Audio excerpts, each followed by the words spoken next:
move it. Any additions? There was one amendment you said, Andrew? Yeah, we should probably note the additions that are noted as 11.4.4 in your consolidated agenda and 12.7, just a report and some correspondence. Those do show on your amended agenda. But then I apologize, I did err in putting 7.5 on the agenda, the emergency rec funding for the Nevis Community Center. They're not ready with that request yet. They're still waiting on some quotes. So I jumped the gun a little bit. My apologies there. Go to September? Yeah, or October. October, I should say. So if we resync it, it's on here? Is that what you said? No, sorry. When I refer to your consolidated agenda, that's this guy. And then there's an additions package. Oh. The two items on there. As well, the additions package includes some information from one of our delegates that was received after the council package went out. Any other additions or seeing none? Councillor Grover, you have a motion on the table. All in favor? Carried. Minute approval, July 29th, 2020 special council meeting. Councillor Gender, you move it. Any questions or concerns? All in favor? Carried. July 12th, 2020 regular council meetings. August, pardon me. Yeah, August 12th. Reading the line above. I'll move that motion to Councillor Stolberg moved. Any questions, concerns? All in favor? Carried. August 26th, I'll give you. August 26th, you'll move them. Is there any questions or concerns? All in favor? Carried. All carried. We have a public hearing at 1 o'clock and some delegations after that. So we will move to 6. Council request for information, 6.1. Code of conduct complaint, Councillor Nyberg. Thank you, Mr. Chairman. So as we all know, we had a email sent to Councillor Neitz about my code of conduct, and I would like to address it. There was an incident a few weeks back which I felt the actions of a tractor-trailer gravel truck failing to completely stop at a stop sign on 835 caused me great distress. Unfortunately, this truck looked like it was going to run into me, and I was traveling on Highway 835. I was very shaken up, and I'd noticed another truck behind me. When I stopped, I waved down this truck, and I asked if I was mistaken, because sometimes you don't always see what's going on in one's eyes when it's happening actually to you. The driver of the truck behind me said absolutely not. He thought he was going to be watching a major accident right in front of his eyes. Now, I know the owner of the company, James Marshall Trucking, and he's been running those trucks. His company's been running those trucks in and out of that particular site. And that truck that I felt did not completely stop was one of his trucks for sure. And so I called and left a very unpleasant message. This was my bad, and it was a poor choice of words and actions on my part. But at that time, I was very upset. I should have maybe used the 24-hour rule, but I didn't. I found it and find it quite disturbing after what happened in Humboldt, Saskatchewan, that how quickly we forget how important a stop sign might be. But that is for the drivers of these trucks to consider. I think they need to take into the fact that they are professional drivers, and if there is an incident, I don't want it to happen in the county of Stettler. I did all this on a personal level, not as a counselor, which I did more than once explain to Mr. Marshall when we did speak. However, when I did phone, I did use the county issue phone. Again, my bad. We all have been carrying 2 phones for a very long time, and it is a pain. I have personally went to mostly just carrying my county phone anymore because I have in the past sometimes just had my personal calls forwarded to my county phone versus having my county phone forwarded to my personal phone, which I tried doing for a while, but that didn't work out very, very well either. So that's what I do, is I carry my county phone regularly now. So I did ask for a call back, which I thought with Mr. Marshall, and I thought it was quite cordial conversation. Mr. Marshall guaranteed me that it won't happen again, but I did say if it did happen again, I would go into the office of the worksite and make a complaint, not as a counselor, but as a private citizen. I've never once used my position on council for personal gain, ever, period. I just don't do that. If you talk to me and meet me, the last thing I tell you that I do is a counselor for the county of Stettler. Not because I'm not proud of it, it's that I don't want people to take any or advantage of, or have me take advantage of my position ever.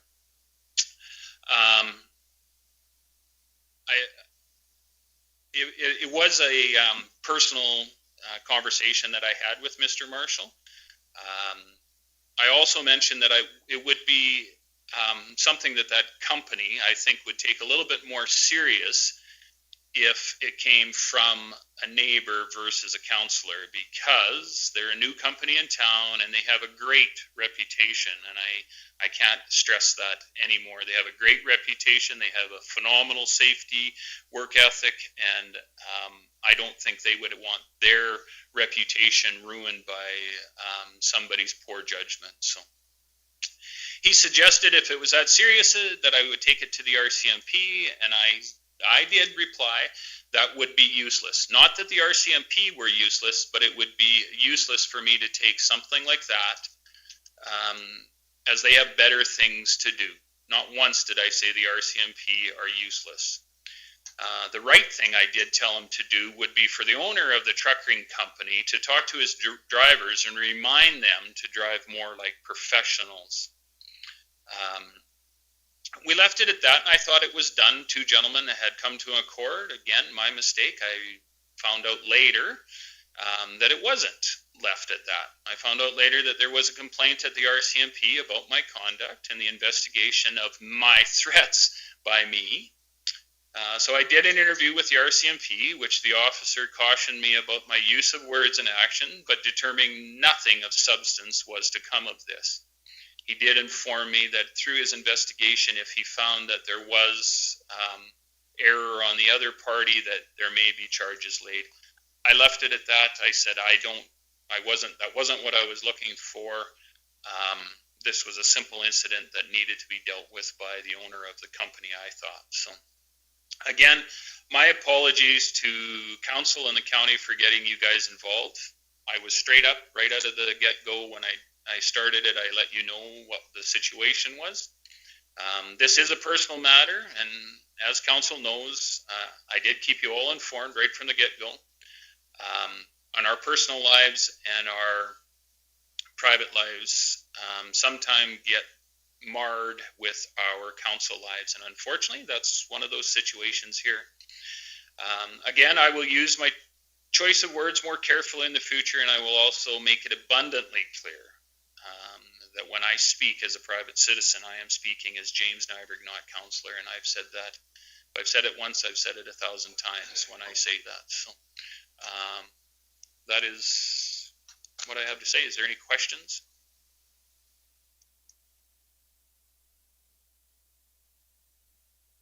I got one. Mr. Gruber? Now where do we go from here, or what goes on? Accept my apology, or you cannot.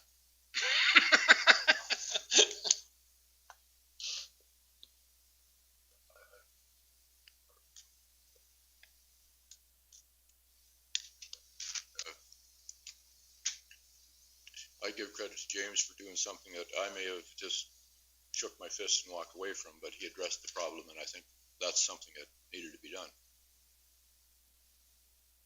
Mr. Gender? Reference to the phones, do we have a policy on I know we are supposed to keep, it's a privilege to be able to use them. I use always two phones. I never want to have my personal or my business involved with the county or vice versa. But I'm just kind of wondering whether we have a policy to address in future on how to make sure that or try to alleviate this problem from happening again. I myself had packed two phones also and was in a very good habit of losing one all the time. And I can seem to keep track of one, but two were and it didn't seem to matter which one there would be one that I couldn't find, and I was lucky enough to find them. So I did go to the same point also too, where I've also call forwarded my personal number to my county cell phone, and still use my other one for emails and texts, etc. But you're packing one phone, and it's very difficult to try and do business in a timely manner, both sides, whether if you're leaving that phone set, I think. Councillor Stiller? Yeah, I can't blame anybody for calling out someone going through a stop sign. I mean, what if that had been a school bus coming along there when a gravel truck comes through a stop sign? I mean, we do not want to go through that in this county, not like Humboldt did. So I have no problem with someone calling out behavior like that, because it is serious going through stop signs. And I am comfortable and satisfied with Councillor Nyberg's explanation and update on this. And as far as a code of conduct, I mean, as a council, we can call those, but the general public can't get a code of conduct complaint rolling. It has to be through council. So for this update today and the explanation and the apology, I would like to receive it for information. And hopefully everyone learns from this situation that stop signs must be adhered to.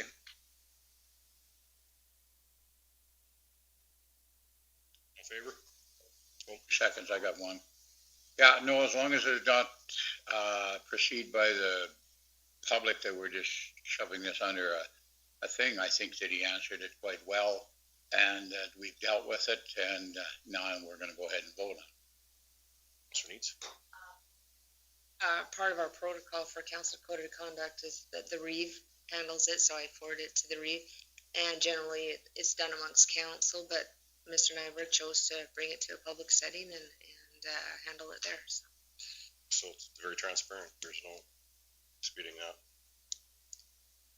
Any other questions? All in favor? Carried. I will abstain as conflict.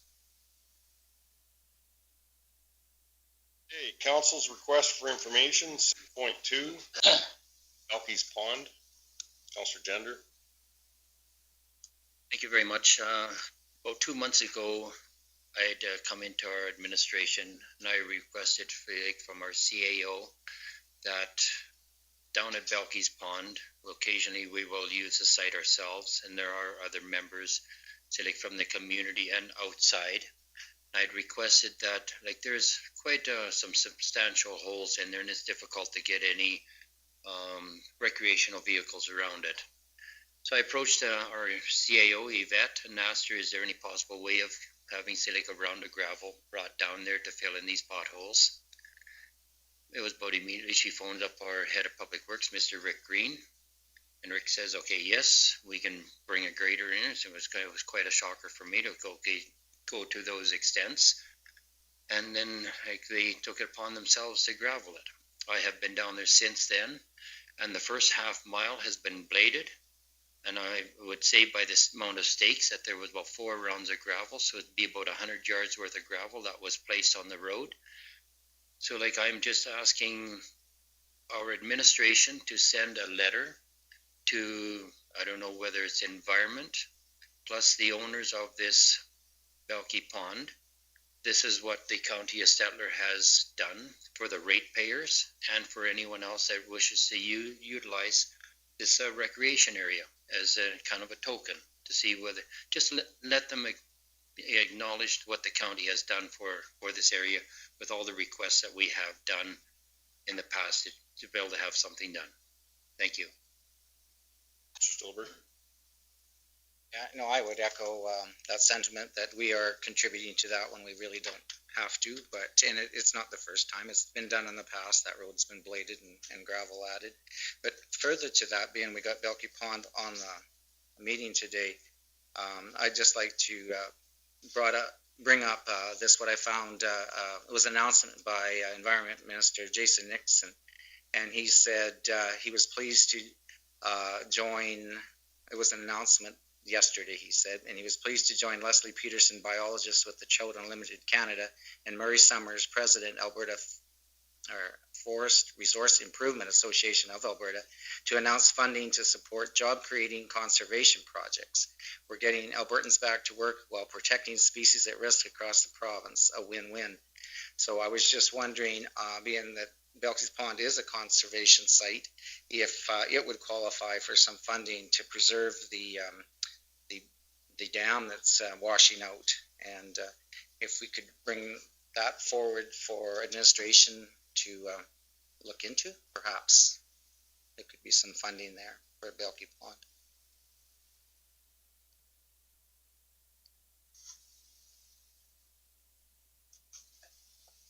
Yeah, okay, thank you.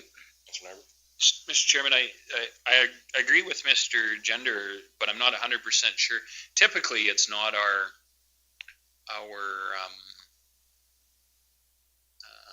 mode of operation to blow our own horn.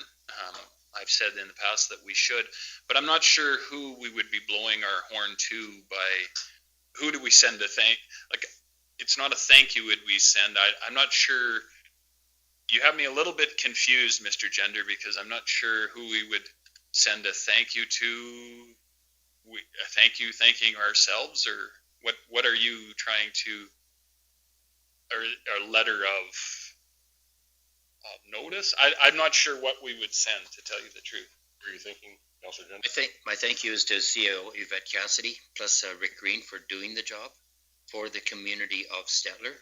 And it's more of kind of an eye-opener that we are willing to take upon something like this for our community, that a little expenditure that we can utilize this area. But you're just saying thank you in this meeting. Thank you for spearheading this and taking. Not sending them a letter. You had mentioned sending a letter, and I was wondering, I was confused. I'm not sure we need to send Rick or Yvette a letter. Acknowledge it. I want our administration to send a letter to the owners that this is what we have done for our community. Oh, okay. There you go. That's a little clearer. There's a Belkey. FYI. Yeah. Councillor Grover? Apparently Jason Nixon or whatever he is should get a letter too, and then maybe they can, if they're looking for a project, we were trying to keep this up because recreation in Bymore, Alberta, there's it in the hockey rink, and that's it. Oh, and everybody would use it if they can get into it. I use it myself. Mr. Chairman, would I understand then that what we would do is we would make a note in the letter that we're sending to Mr. Nixon looking for funding? Is that what I would, what I'm hearing? I would feel that would be appropriate to show that we've put some maintenance into the road, but there is this, they know the maintenance is required to the dam, et cetera, before it would be restocked again, so. And how many owners of Belkey Pond? Is there 2 or 3 there? I'm trying to think. One. Conservation outfit. Conservation. Oh, so it's not the landowners, you're talking the conservation, and that's Ducks Unlimited Canada. or Conservation of Canada? Who owns the pond? Conservation. They don't own it, they own a lease agreement, or how does that work? I'm pretty sure if NCC, Nature's Conservative of Canada, owns it. I'm not really sure. 99% sure they do, but I could be. I think it's provincial. Yeah, I do have the information here. It is the Queen in right of Alberta, courtesy of Natural Resources, or which would be, I guess, Alberta Environment now. That's an old title. Okay, so it's not owned by the conservatory, or they just have a lease? It would just be a lease or a maintenance contract. So that's who you're talking about, Mr. Gender? Yes, to environment, whoever owns or has any affiliation with it. We're doing our part, you do your part. That's what he wants to know. Okay. Oh. Did you put a motion on the table when we went round and round? Well, I suppose. And also to Mr. Nixon, do you want to include that? Matter of clarification, sorry, that takes a quick call, but, sorry. After Councillor Gender had made a request to get a bit of gravel on that road, I did a bit of research, and who knew, but that straight through piece for that first half mile is actually a county road. It's not the Parks Road, so it is our responsibility. It's just something that fell off the radar over all the years where nobody knew it was our road. They just thought it was a access to a park space. So I did a bit of research and determined it was a county road. So we are responsible to maintain it, so. That county road when it's straight across on the other side where it goes out? up until the point where it Ys and goes each way, it's county road.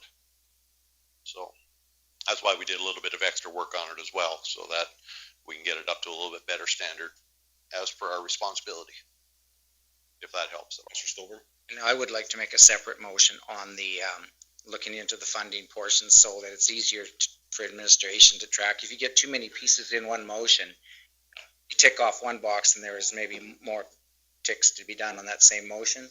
So I will make a separate motion for our administration to look into this new funding that's just been announced. First motion on the table is to send this note of that it's been done, but I guess if that's the case, we can even state it's our own road.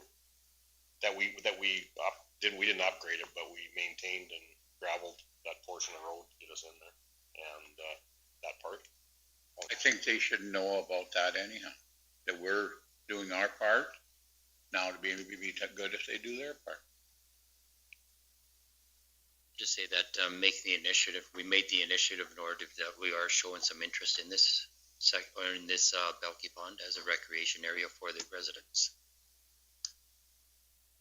Steve, be clear on what needed to be put into that. Okay. We have that motion on the table. All in favor? Opposed? Councillor Gender opposed? Councillor Nyberg opposed? Like an auction sale. And then Councillor Stolberg has a motion on the table. Great. For administration to look into this new funding that's available. Yeah. So any questions on that? All in favor? Carried. New business, request for decision.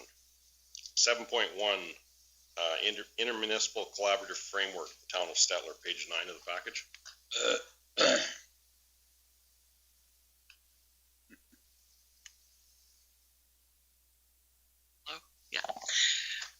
So, Mr. Chairman, this is, we met with the town of Stettler, went over the ICF. This is the final draft. Andrew and I met with Greg last week by telephone, changed a couple words. Instead of economic development, we're using the word community. So we had no objection to that. This is the final version of it. So we're looking to a motion from council so we can complete this process with the town. Motion, Mr. Chair. Any questions or concerns? All in favor? Carried. 7.2, request for decision, organizational meeting, page 38 of our package. That time of year again. So looking for direction, if council would like to use a separate half-day meeting. And we kind of thought if you want it to go that way, we might use the rest of the day to review our strategic plan. Of course, our strategic plan for 2020 kind of turned into COVID and survival. But we'd like to review what we were able to complete in 2020, then get some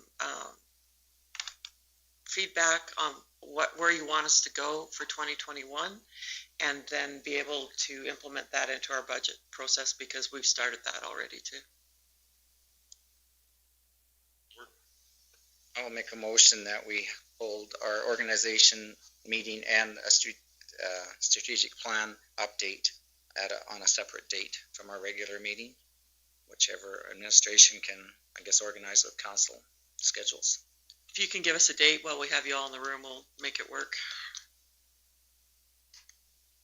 Before or after our next meeting? I think we should go in October, give us a little bit of time in September. Also, we were promised by the Minister of Municipal Affairs that we would have some numbers on October the 1st.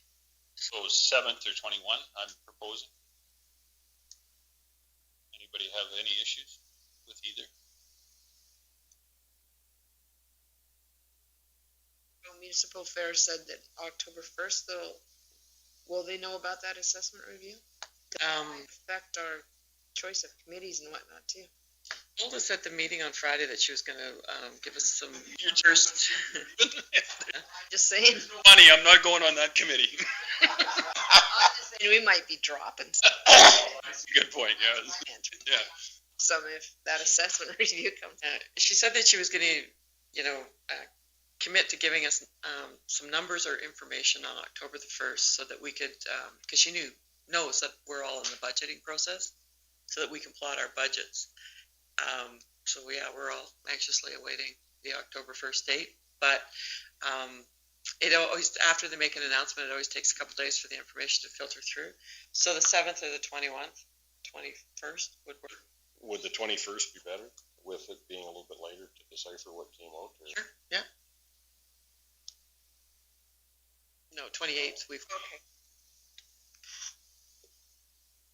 Just a comment, Mr. Chairman, you know, as a council, we have to make an attempt at trying to cut costs as well. So I'm not opposed necessarily, but I think we should try and do as much on meeting days one day as we can. If we need to, you know, it costs a lot of money for all of us to have a separate meeting date is all I'm saying. So I will go with the majority. Yeah, but I think she wanted to stuff the whole rest of the day full of. We've tried doing it before on the council day, and I mean, it does work. It's just that our council meetings are getting so full that I'm worried your heads are going to explode half the time. So that's just a comment on my part. I think Read and accept. Councilor. Yeah, and I think the 21st, because then you'd have that stuff that's going to happen on the 1st. We'll know where we're at and make some good proper decisions. Stuber. I'll add October 21st into that motion. Good move. I like you. That's thinking. Any other questions, concerns? All in favor? Carried. 7.3, request for decision, on-site lead properties, Roshan Sands Heights, page 39 of our package. Tim, do you want to take it? We can take it then. Yeah. So this is a pretty standard unsightly property cleanup. It's mostly grass and weed. We are just seeking council's blessing on issuing an enforcement order, and then if that is not complied with, we would clean it up and charge it to the tax roll. At times, we would go to a court for an enforcement order to be enforced because it limits our liability of being stuck with the bill if we do something wrong. But when it's something like a mowing job, we tend to find the cost of the mowing is less than the court fees. So that's how we'd prefer to proceed on this one without getting the courts involved and just enacting our statutory rights. Mr. Nixon. Again, Mr. Chairman, just a comment, I guess, from a purist perspective. This is more natural than a trimmed lawn at the lake. So just my comment. There you go. You should be wearing your red tie today. Man, you're so liberal. This is Roshan Sands Estates, right? Not Heights. Doesn't look like it's Roshan Sands Heights. Oh, I thought it was A couple, and there's like one in Scenic. Okay, I'm looking at that picture. Yeah, sorry, we might have a couple. Oh, it says Buffalo Sands. Sorry, there's a bit of confusion there. The Enforcement Lake. Yeah, that could be Buffalo Sands. That doesn't look like Roshan Sands Estates either. Yeah, sorry, that's. But some of the numbers you're talking about are in different spots, like Roshan Sands. I think they're all Buffalo Sands. They're all Okay. same subdivision. It's the same owner has a few lots in a row, and it's just not wanted to comply.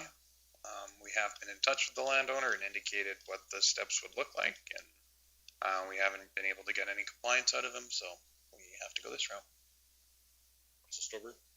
You know, it does look nice and green now, but it will freeze and it'll dry up and it'll be a real fire hazard. So for the safety of the rest of the community, I'm sure it'll be a good idea to have it mowed off. Probably. I'll make the motion that the county proceed with the enforcement of nuisance bylaw to have lots brought into compliance. Any other questions or concerns? All in favor? Carried. Or opposed? I'm opposed, just Councilor Nick. ornery. Just because of orneriness? I gotta ask one of these. question. So would Nixon custom hay cutting go to cut that and bale it up? That would be or not. Councilor Nixon. Find little bales. A request for decision, 7.4, relief of tax penalty, page 47. Thank you, Mr. Chairman. I think this is pretty self-explanatory, but we had this property come up on tax sale. A brother of the owner of the property who had inherited it from his parents found out that his brother hadn't paid the taxes. He had suffered some hardship and some illness. I think it's pretty self-explanatory. Anyway, they did pay up quite a sum to get it off the tax sale, but now they're inquiring if council would be willing to forgive the penalty. Sharon and I informed him that that's not our decision, that's a council decision, so that's why it's before you.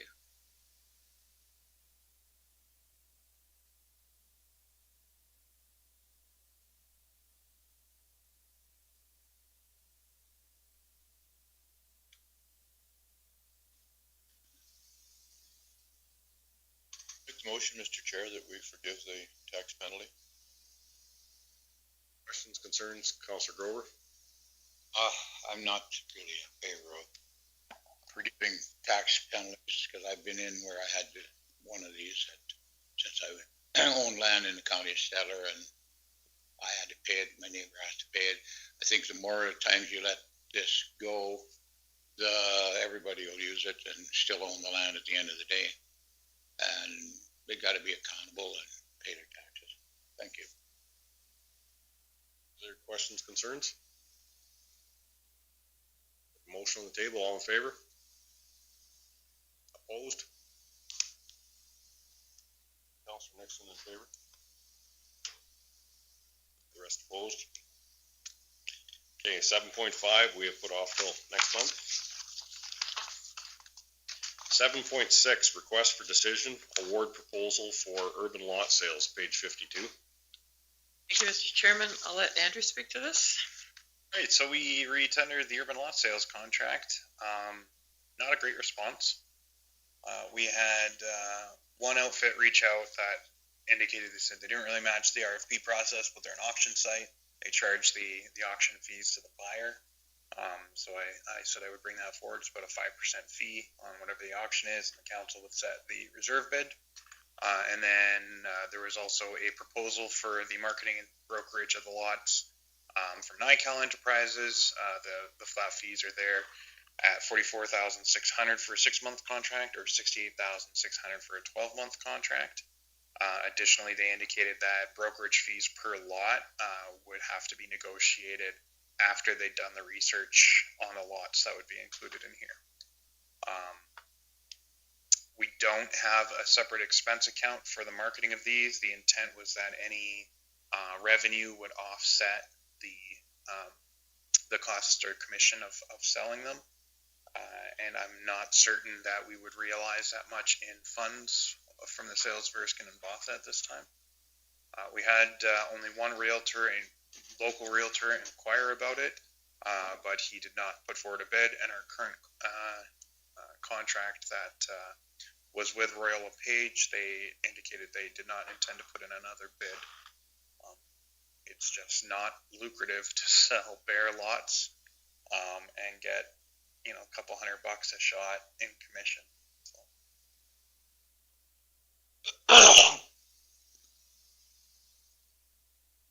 Mr. Gender?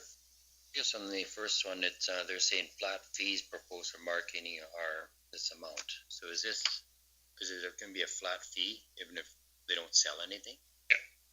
Yeah. So to be honest, that part of the proposal doesn't surprise me. Speaking with the outfit that had our last contract, they said they should have gone flat fee. The commission's just not worth it. They probably incurred more expenses than they realized on commission. This was just a bigger flat fee than I expected. Councilor Nyberg and then Councilor Nixon. Mr. Chairman, we can market these ourselves. We'll put it on our website. We'll put it on our Facebook page, our Twitter accounts, and we can handle it from an in-house. literally $1,000, I'm sure that we could put up a sign at both places saying lots for sale. And we may even get better responses doing it that way. So that would be my motion, is that we market these ourselves and forgo the contract. $44,000 doesn't make any economical sense for the county of Stettler. Mr. Nixon? That was just my comment too, Mr. Chairman. I just think we postpone at least having a realtor. So we certainly go along with that. Anytime a realtor can stop at the vet's door and say, I've got somebody that's interesting, want to buy it, and go from there. Councilor Gender and then Councilor Grover. It doesn't apply to the Northwest Partner trade. Like, there's a $75,000 limit, is there not? Right. I'm just kind of wondering, are they saying it's not because of that? Is it per lot? Or like, if we take the whole amount of the lots that are in there, it's worth a lot more than that. Yeah, so it would be based on the $68,000 flat fee is what we would consider would be applicable to the Northwest Trade Partnership Agreement. But regardless, we did advertise the proposal such that it's compliant with the Northwest Trade Partnership Agreement. So it's a moot point anyways. Councilor Grover? I don't think we should give somebody $44,000 to market these. I think we do a better job of ourselves marketing them, and in the economy we're in, you're probably not going to sell them anyhow. But, if the straw board thing's supposed to be going ahead, so if it does, they'll be selling like hotcakes out there. Thank you. Councilor Neitz and then Councilor Stolberg. So my question is, if we go with the motion that's on the table, and we have some local realtors that would like to look at it in the future, what is council willing to do to work with them? Because I know they're not going to just do it for free, right? Councilor Nyberg? Would get their commission as any other one. If they can't, if a realtor walked into your house today and said, I have a buyer for your house, Mrs. Neitz, you would say, okay, I want $1 million, and out of that $1 million, that realtor will get the commission that they get. We don't charge a seller's fee typically if you were selling your house. That is to offset the cost of that professional job, right? So this would just be basically, we're taking one person out of the situation. It's just a private sale, and any realtor can come to you and ask to buy your house. So they would get their commission as they sold it. So. Councilor Stolberg and Councilor Neitz. Yeah, I too am not in favor of laying out 44,000 or 68,000 for a 6 or 12-month flat fee contract. But and like Councilor Nyberg suggested, we could market them ourselves. But I was just wondering if that could be paired with the government or GovDeals online auction, because they will likely go further afield. And it says there the buyer pays the commission, so we're not out a lot, and it might just expand the broaden, I guess, where this advertising goes. We're not out, unless I'm missing something. I don't think we're out anything on that one. If we paired it with our own local advertising, then they could go further afield. I think they could use that as their own marketing tool. Absolutely. Don't stop at that. If you wanted to put it on there, you could put it on there. I'd like that. Then it just broadens the scope of the advertising. We don't even have to tell them. They could just do that as marketing with it. So, yeah. Let's market. It is an auction, so you'd be committing to putting that site up with a reserve bid for an auction. And you could do that. Could do that then. But that's, yeah. I don't know if you want to do that right away or what, but. Councilor Nixon. In the past, we've had people, kicking the tires, so to speak, have come in and talked to we've had about various pieces of property, and also we've had them in council dealt with lots in Botha, for example. People do it all the time, and even with this area here, we've had people come around and check it out, see what's going on. So, I guess as long as we keep it in, I guess, in the public somehow through our Facebook and whatever website, yeah, that we can, people, if they're interested, they're going to come. If somebody, and a real estate person, if they, like has already been mentioned, if they've got a buyer, that's interested, they'll come and see us too. So I don't think it's a seller's market right now for what we have. So Mr. Nyberg does have a motion on the table. Any other questions, concerns? Their motion is? For the county of Stettler to do their own marketing on the lots at Erskine and Watha. Anything for sale at Gadsby? Lots, yes. We haven't got it there yet. Okay, wherever we have properties for.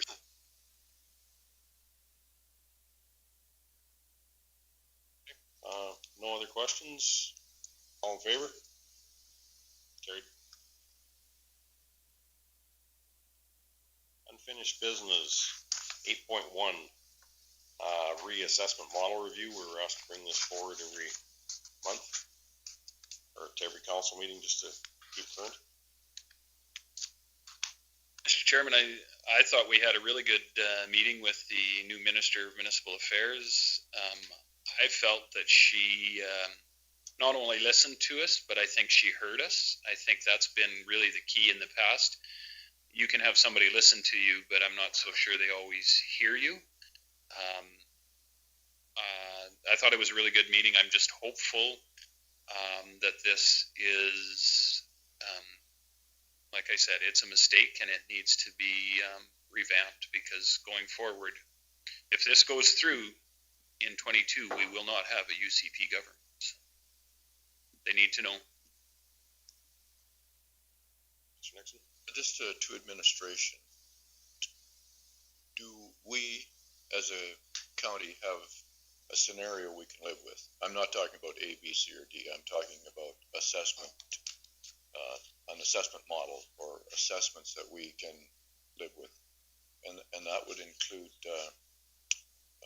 farmland, linear, M&E, residential, something that we can say that we don't like whatever model they've got up, but we should have something to counter it with, I think. And there must be something, because we can adjust it with mill rates, whatever the assessment is, but we have to have something that we can live with.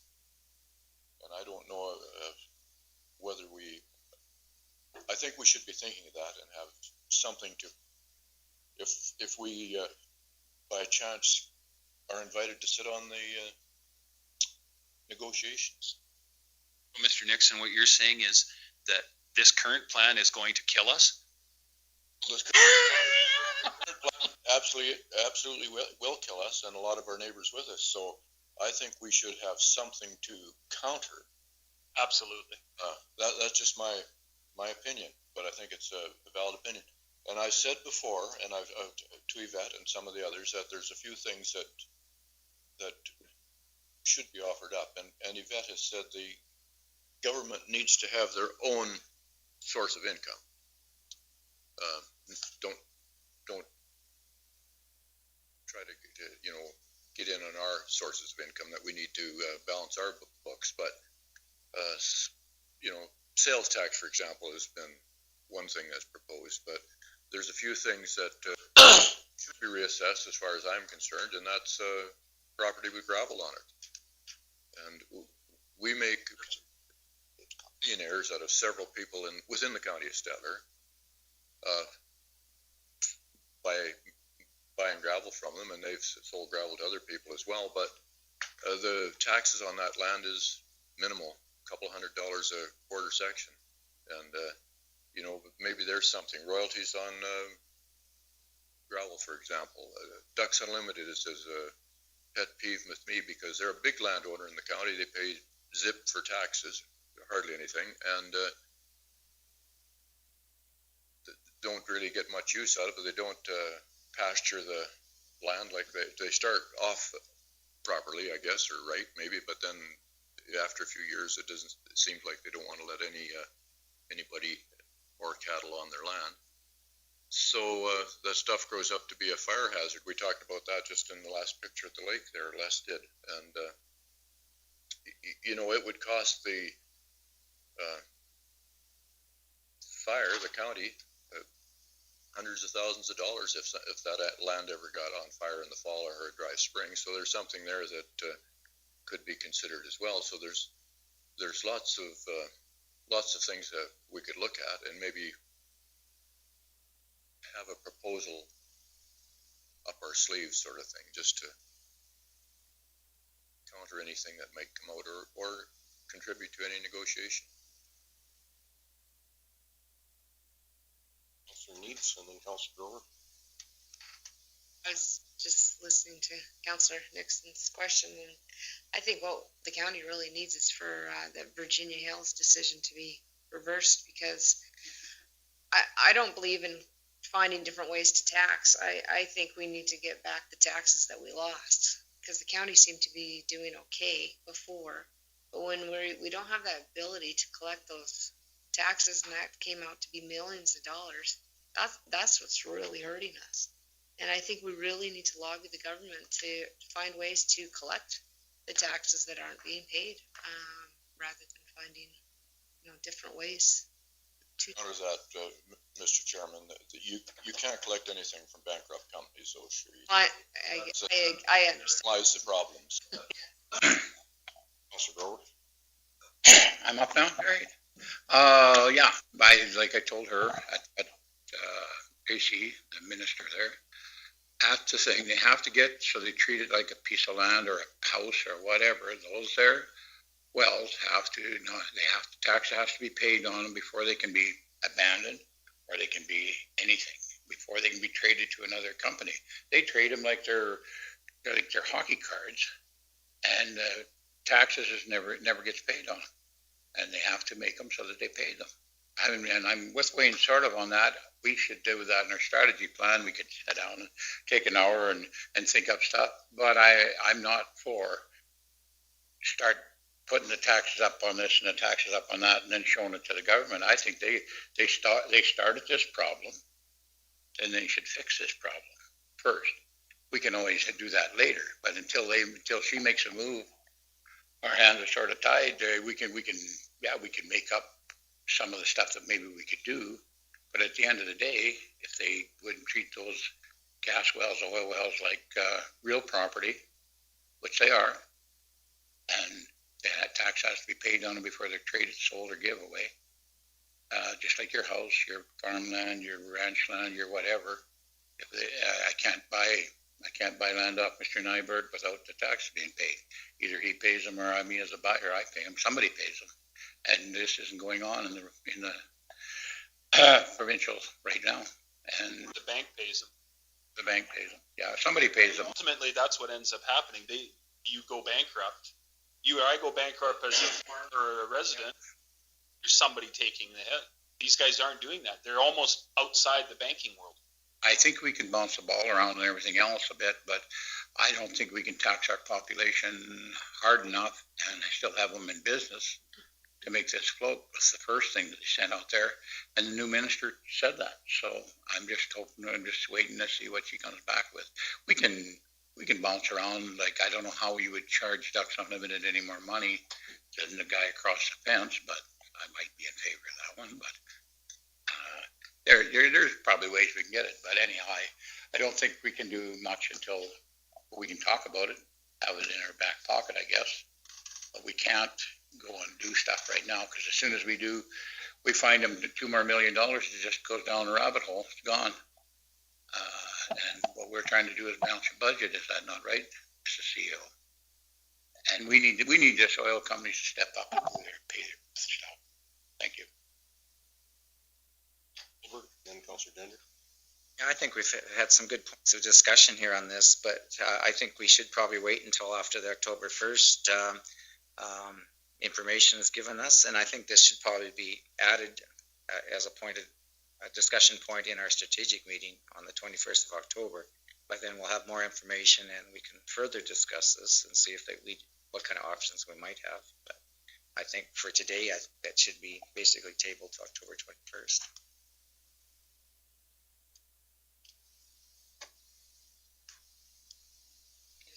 they were doing this assessment with the oil companies, there was a kind of a low where they were having to pay for their product in order to be taken away.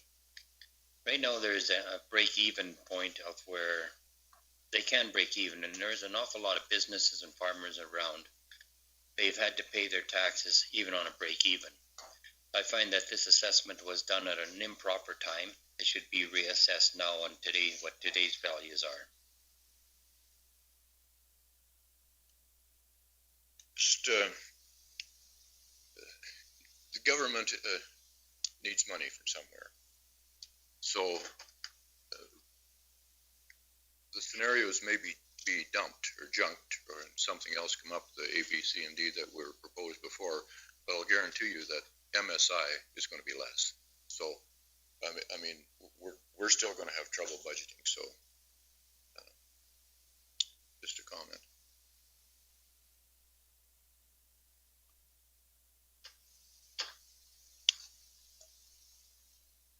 I would agree with most of the comments that council made. Sharon's here. Sharon and I I'm going to age us, Sharon. We've been around for a long time, and we were back where properties were assessed at 66% of their value, and taxes were adjusted at that point. We went to basically 100% market value, except on farmland and oil and gas when it was always regulated. With this coming on, we've actually talked to some of our counterparts in Saskatchewan and found out that farmland in Saskatchewan is assessed at market, but then reduced by 50% of its value and taxed on that. So there's all sorts of different scenarios. You know, I agree. I think, our gravel pits, the actual pits assessed at commercial, the land's assessed at farmland, maybe the entire quarter gets assessed as a gravel pit in a commercial operation. Ducks Unlimited, it's another one. Recreation properties, always, I think there's lots of different scenarios that we could look at, but right now we've got what we've got.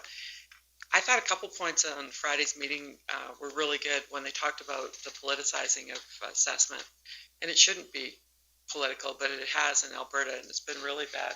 25 years ago, when the commodity price fell, a deal made between the Alberta government and the oil companies was that M&E didn't have to pay school tax. That was a temporary fix. It's still in effect, and we're still dealing with it. And school boards, everybody else is paying that share of the education tax.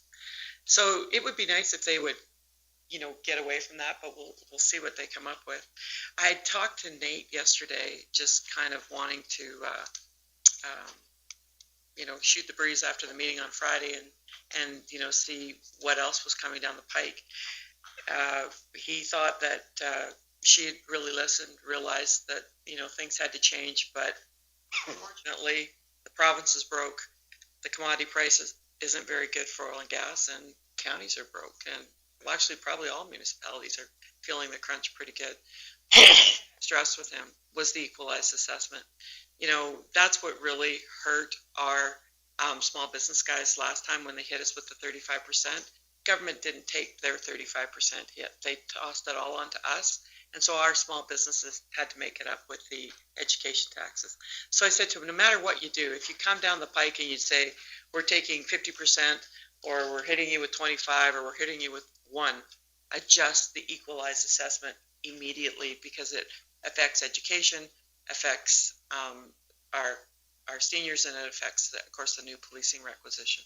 And he said that he would make sure that was front and center. We'll work with what we've got. The bad debts has really hurt us. I agree that there has to be a way. We think that an amendment to section 348 or 345 in the Municipal Government Act would alleviate a lot of our concerns, but they just don't seem to be willing to go there yet. Hopefully they do. Even if you have a farm that goes bankrupt, eventually we get our taxes, right? When it sells. So that would be nice if we had that kind of situation. I think Sharon and I have been united on the fact that we blame the AER for a lot of this. The fact that they can't seem to keep track of pipelines and wells, compare them to land titles that can keep track of every lot, block, plan, quarter section, street in Alberta. Why can't the AER do the same thing with everything they've got out in production?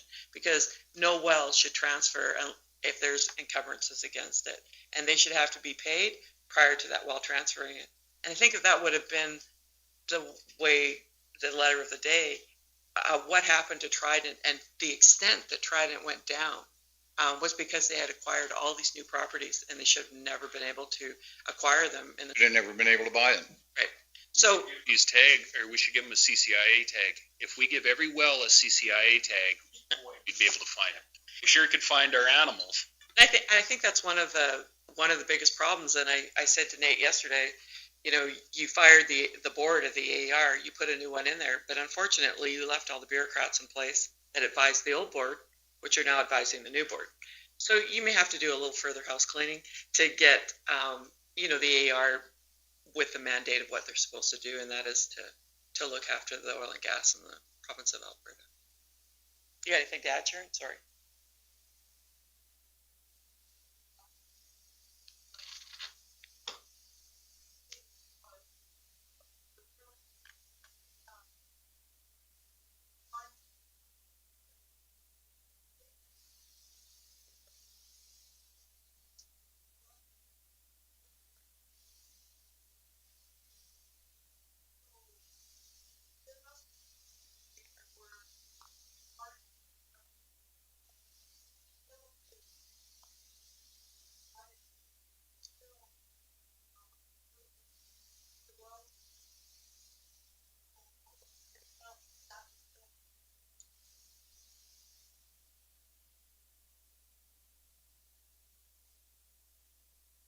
One thing that I found encouraging at the meeting on Friday, early in her address, Minister Allard brought out that like every Albertan is benefiting from the oil and gas industry, the wealth that it has generated, and why should 16% of the population that lives in rural Alberta take the total hit? So I think she's already aware of that, and I think that's something that we need to continue to lobby on, because it seems like to prop up that industry, rural Albertans are taking the total hit on it, and when the whole province benefits.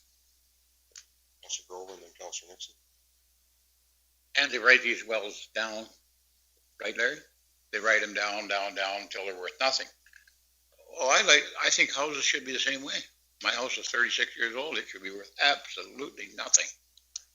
But apparently not. I should get money back. Keep going up and up and up and up on it.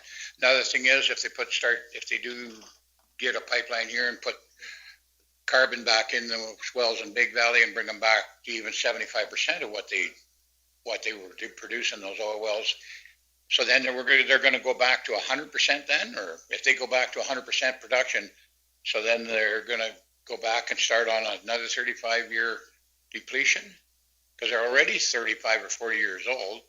But if they bring them back to full production or close to it, they say they can. So then how's that work? Like, the age of them shouldn't matter, and I think when we're talking to her, they should be bringing that up. Another thing is, like that well there, we checked the one in our south quarter, maybe shouldn't have, but it's still got the same pressure it had before. That coal bed methane will produce the same as it was before when they hook it back up, when the price goes up. So they haven't really, it's not like a building or something that depreciates, which that's what they want to do with it, because this field down here is old, and they want to depreciate it down to nothing. And York is rich enough as it is, so he doesn't need to be richer. So, yeah. But it just doesn't make sense to me. They should be treated like a farm, a house, or whatever. And they should also be, it should be on the production they're putting out, not how old they are. Thank you. Mr. Nixon. Just a question to administration. I know I've asked you this before, Yvette, but I don't remember that well. That's what all councilors say anyway.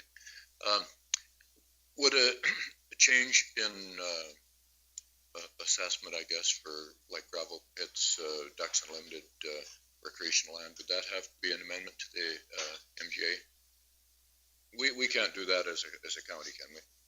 No. Assessment comes from the province. It's all regulated by the province, and that's why we have to hire provincially approved assessors to look after our assessment role. No. Thank you. Other questions or comments? Yes, go ahead.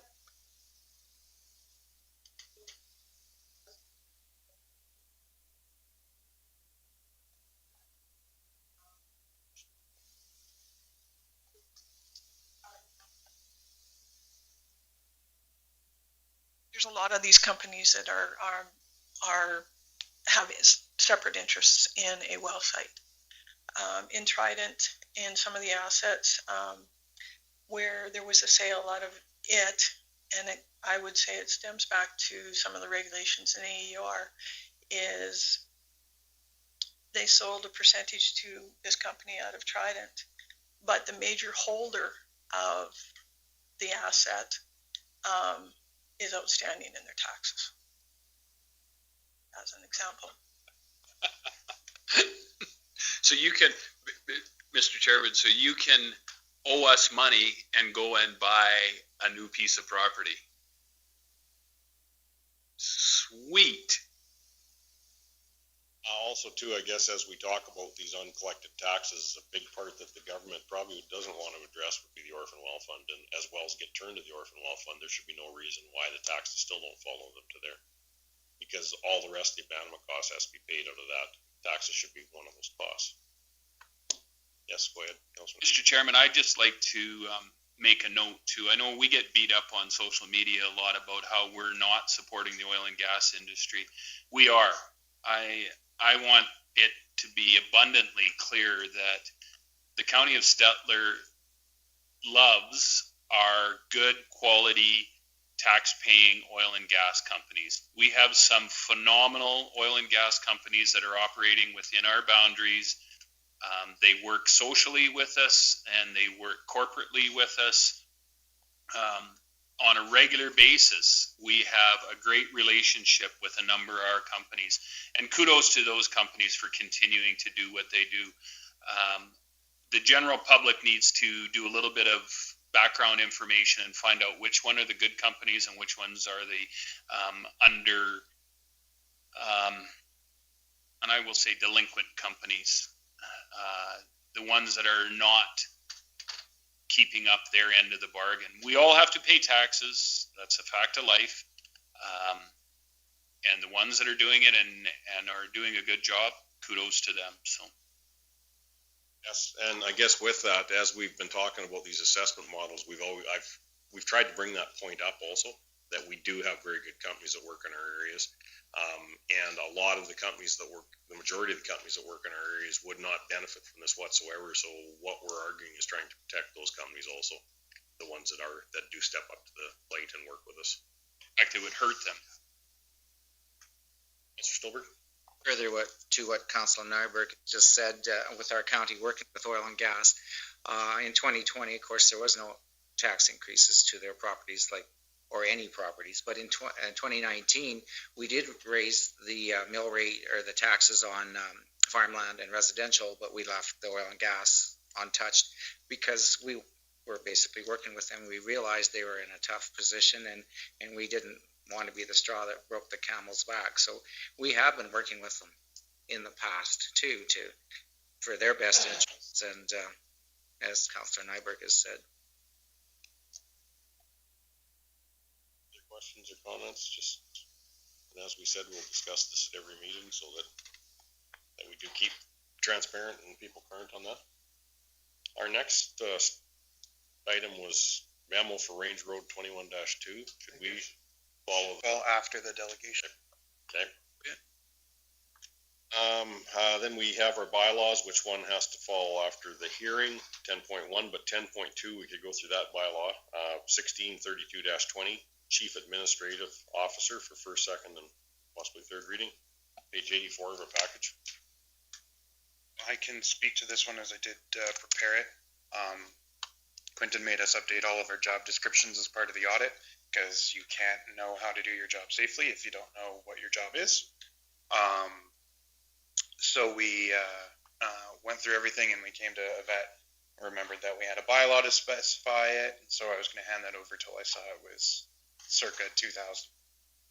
So a few things have changed, but in general, the substance is pretty simple. I've included 3 versions of the bylaw, one as it should read after it's passed, one with the changes tracked, and then the original as well. So it should be pretty clear. Mostly just language cleanup. Of course, remember that delegation is a very key part of this bylaw, and that by no means do we expect a vet to do absolutely every one of these things individually. But we do need to set this by bylaw, and we actually do need to authorize her delegation powers by bylaw. You betcha. Questions, concerns? Councillor Gender? In there, like, it actually says that you can demote someone, can you? Without having repercussions? I would have to follow the employment standard laws, but yeah. Questions or concerns? Councillor Stillberg? Just for clarification on where the accountability part, where the administrator is accountable to council, that's struck out with, is it replaced somewhere else? I think I had a comment in the What is it? AB 4.1.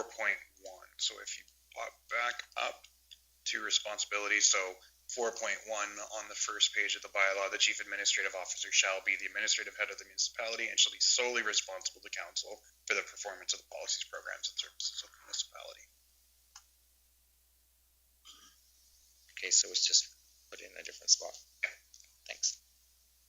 Questions, concerns? All in favor, Councillor Needs? So do we get definitions and rules from the MGA or?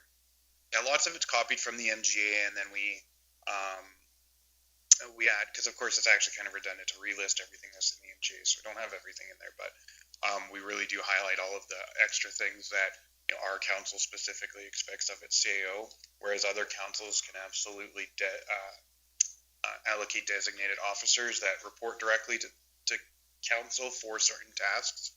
You could have, for example, bigger cities, for example, will have an internal auditor that reports directly to council. In our case, that's just not applicable, but.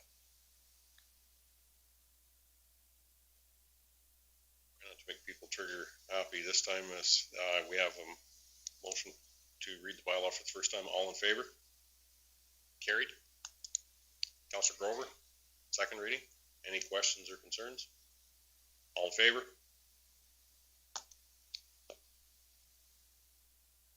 Councillor Grover did the second reading, and Councillor Stillberg. I move that we go to third reading. Questions, concerns? Third reading. Councillor Needs? Go to third reading. Yeah, that's just. Oh, yeah, vote to go to third reading. All what it was, yep. Mr. Gender? Any questions or concerns? All in favor? Carried. Okay, we've got about 18 minutes before our first delegation, so we will go into reports. The Chief Administrative Officer's report, page 97 of the package.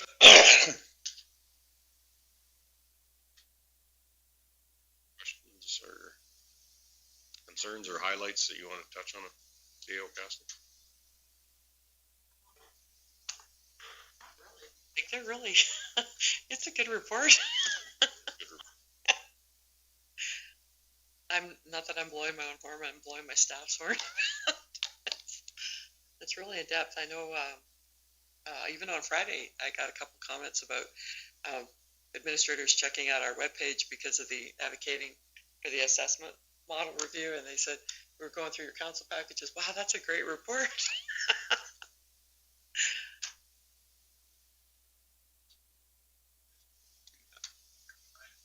A number of people, different councillors from different areas are amazed how much information we get. They've had their CEOs tell them, you don't get that information. I'm like, what? And information is power, and I think the County of Stettler Council has that power because we have the information. So thank you very much for that. Mr. Grover? And also that if we know what's going on, and then we can make a proper decision on it so that we can back our CEO properly. Thank you. Questions on the report? Okay. Counselor Neitz, you have a question? This, is it a CI2 or a C12 pump in their, environmental services? I appreciated that they, put in there what happened and that they had to fix it and, the bacteria system. That was at Buffalo Sands. We've got all up there, sure. It's CL2, as in chlorine. Yeah. It was hard to read. CI, CL, CY. That's a chlorine pump. So it looks like everyone got a new chlorine pump, so that was good. They're only good for a certain amount of time. Any other questions? Seeing none, all in favor? Carried. Financial reports. We have the 1121 accounts payable register, 1122 bank reconciliation for the county, 1123 bank reconciliation for Gadsby, 11.2.4 reserves, and 11.2.5 year-to-date budget. So starting at 159 up to 179. Everybody's reviewed them, so is there any questions on those? Counselor Gender? Who's Chucker's CON? That's the same question. That's the foreman for the bridge program. He's a contract worker. That's the name of his company. Counselor Brewer? It is inspecting our bridges or they're fixing our bridges? Responsible for the new installation. We have 5 new bridges going in, new culverts going in. Okay, good. Enclose any pictures of those culverts? The one we've been working on is in there. Yeah, these culverts are taller than Quentin. They're amazing. We're just buttoning up that one and opening up a second site, started yesterday, and a third site will be opened up here in a week, so.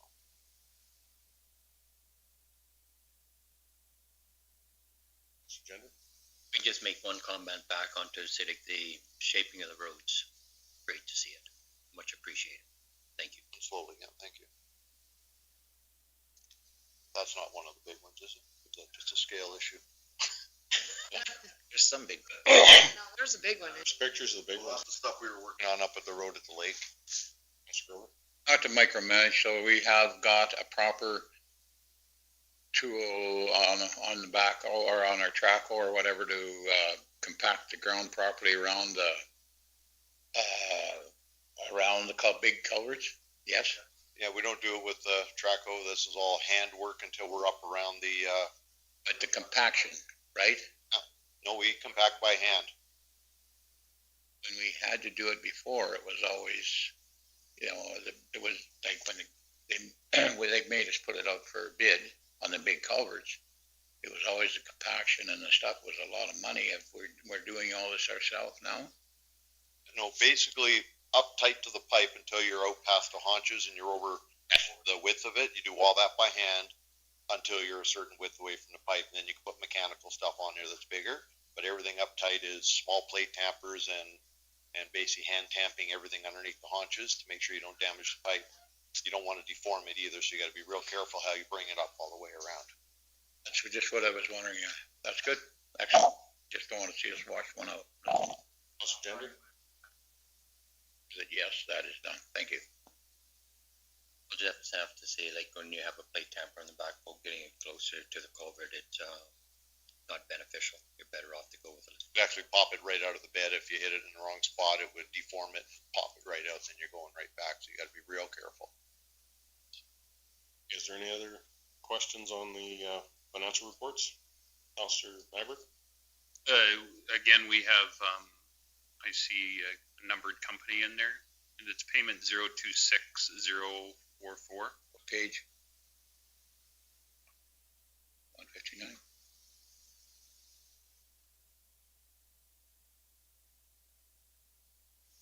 Again, Counselor Nyberg? 02644, it's the 5th or 6th one down. It's just a numbered company. I've always said that we need to know what the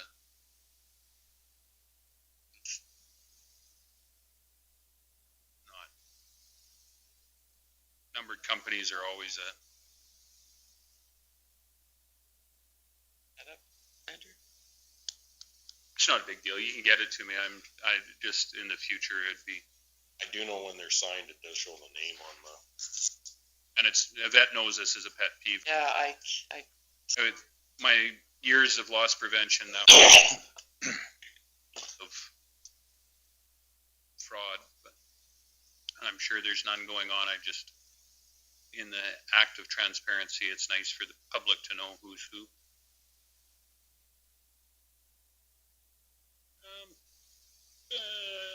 026044.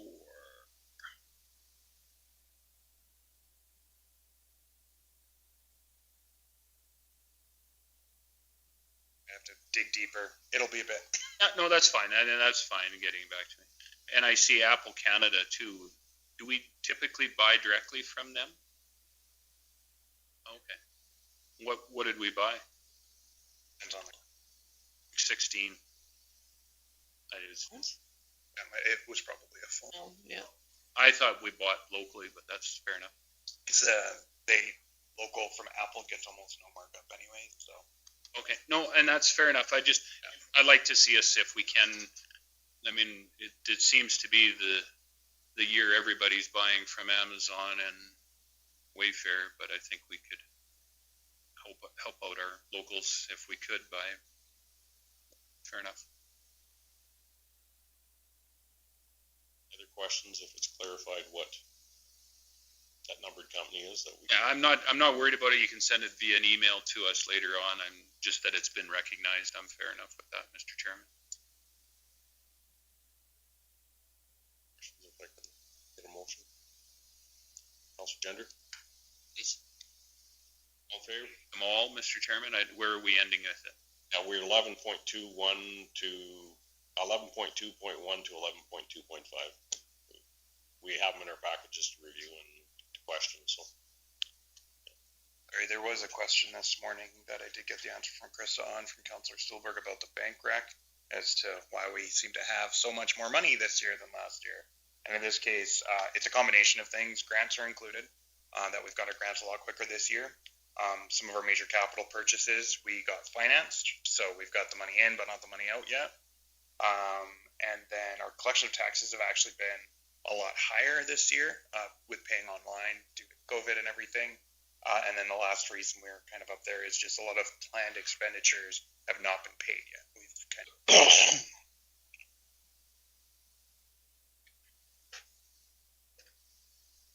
I think the biggest one is the grants. We waited a long time last year for them to release them. I can see that now where monthly receipts 3.5 million this year, 500,000 last year. So that's the delay, I guess, last year.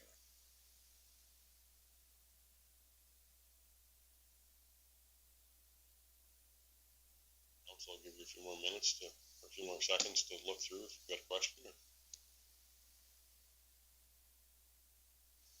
Because as we said before, when we put these out, if we've got questions, let's get them in ahead of time, and they've got the answers afterwards.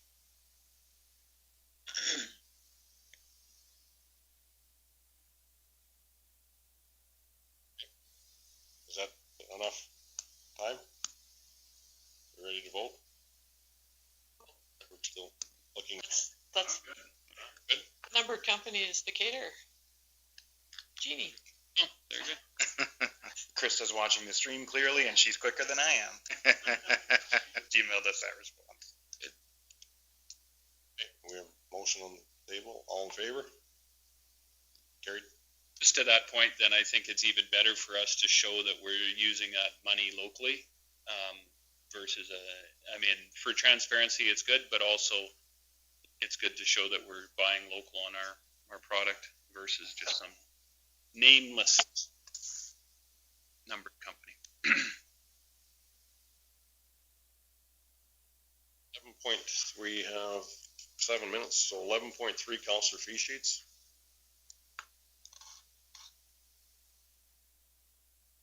Councillor Stulberg, I'll move them.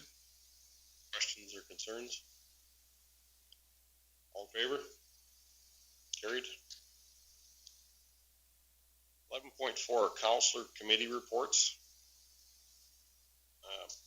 I do realize the doctor or the healthcare professionals meeting is not on here, which we will, there's another one coming up. We'll make sure that We get it on there.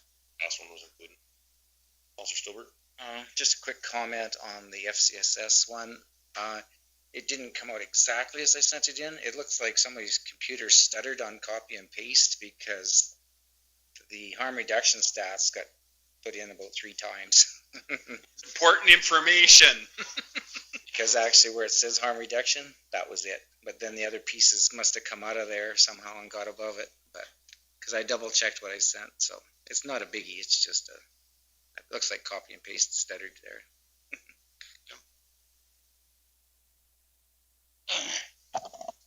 Is there anything you wanted to bring up about the one you'd sent in, Wayne? I guess the only thing that I'd like to bring up is that in some areas of the province, they have a report of more traffic accidents caused by roadside ditches not being mowed. This is unofficial RCMP statistics, I guess. And so I guess I'll get in contact with the local RCMP and just to see if there's been any more in this area. That was just one of the things we talked about, but. Counselor Grover? Well, it's brought up. How are we making out, Rick, on roadside mowing? Battle, keeping the equipment running this year. It's every time you turn around, there's another one broken, but they're. How far are you? I think we included a map that was current 2 weeks ago when the report was done in the report, and they're working. Started actually west, worked their way around. They're south of Gadsby right now, I believe, heading in that direction. So, we get another few weeks on it. We should be around. But Get it around. That's all I want to know. better keep. That's it there. Done in my area. Okay. I don't think you were going to do Dave's area this year, were you? Okay. Now that you mentioned it, yeah. Facts. Oh, no, that's fine. What's Tom's cell number? We have this. I have a few residents that do a lot of the speaking for the rest or speaking for themselves or whatever. So, but no, we just want to know. So within the next 2 weeks, we'll be ripping and tearing down there. Then. Yeah, we're keeping them running. So it's like I said, we're having a lot of trouble with the equipment this year. It's just. And we'll get down to Les's and we'll do that. We'll get the whole area done before the snowballs fly. I think they'll be rolling through Lester's on their way back around to you and finishing up with you. Don't worry about that. Come this way. The town, not as far to drive. And just in case we don't get it done. There's not much to cut down there because we brought it all up onto the road. So. Sorry. Who he burned more with that one? I actually. Whoa. There was 2 that I didn't give your cell phone number to, so that's off the table now, Rick. We did go out in your area, Dave, where we could with the rotary mower. Did a great job, especially along the Fenn Road, the Fritz Hill Road. Ones with a decent ditch. Yeah, the one between 56 and 835, we have got quite a bit of that done. So it's just the west and the east side. Got a really good crop of hay on there anyhow. Yeah, okay. Mr. Chairman, if we're talking about roadside mowing, I'd just like to make the point that I will bring up the concern for my area that we need to get it done sooner. The reason being is it is part of our weed control program along the edge of the ditch, and I think that this year has pretty much. They've all went to seed already. Anything that's in there. In the past, we've had some success knocking down some of the Absent wormwood and some of the thistles that are along the road. I think now they're going to mow it and they're just going to be spreading seeds. So we need to have a look maybe in our strategic planning what we're doing with that is see if that's something that needs to be changed or looked at or have a little more in-depth conversation about how we're doing it. I get that it's dry now and it's working really well, but I'm not sure if it's the most effective use of our resources on that, but we'll have that discussion later. Right behind you. If I may, we when the budget was slashed down to where it's at, we had made a decision at that point to go to one cut and start it in August and get it knocked down before snow hits, basically. So, yeah, I get what you're saying, and a lot of the stuff has got tall, but that was a calculated decision, right? And I don't, and Mr. Chairman, I'd like to reiterate that that is not at any way, shape, or form meant to be a reflection of staff and the job they did. That falls on council to do a strategic planning and have a look at that and see what we can do there. So Mr. Green, don't take that as that's anything that was staff or management. That was solely a council decision, and that's what I'm saying, that we need to talk about that at strategic planning to see if it's still the right decision. So, if I may, sort of on top of that too, I mean, we put a lot of work into those darn coons that have been around for a long time, and they're garbage now. They are not holding up. They spend more time broken than they do working, and that's something that part of the thing we have to discuss how we go about it. The kind of width and whatnot. I've been looking around at what other places are doing, and they're running a lot more of the larger rotaries on all kinds of roads, and those coons are just garbage now. There's nothing left of them.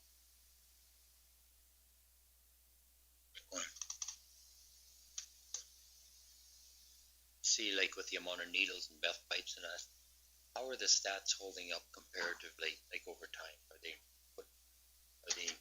getting any better or worse? They're pretty consistent. The only thing this last report, the alarming part was there was much younger users being the majority, which typically they're in that 35 to 45 range, and then all of a sudden for some reason it popped much lower. But other than that, the number of needles that go out in a month or 2 months period is fairly consistent. Although as they drop, the meth pipes go up, sort of thing. I guess they have dropped recently, and the meth pipes went up. And that's the unfortunate part, Mr. Gender, is that what's happening is that as the accessibility to certain drugs become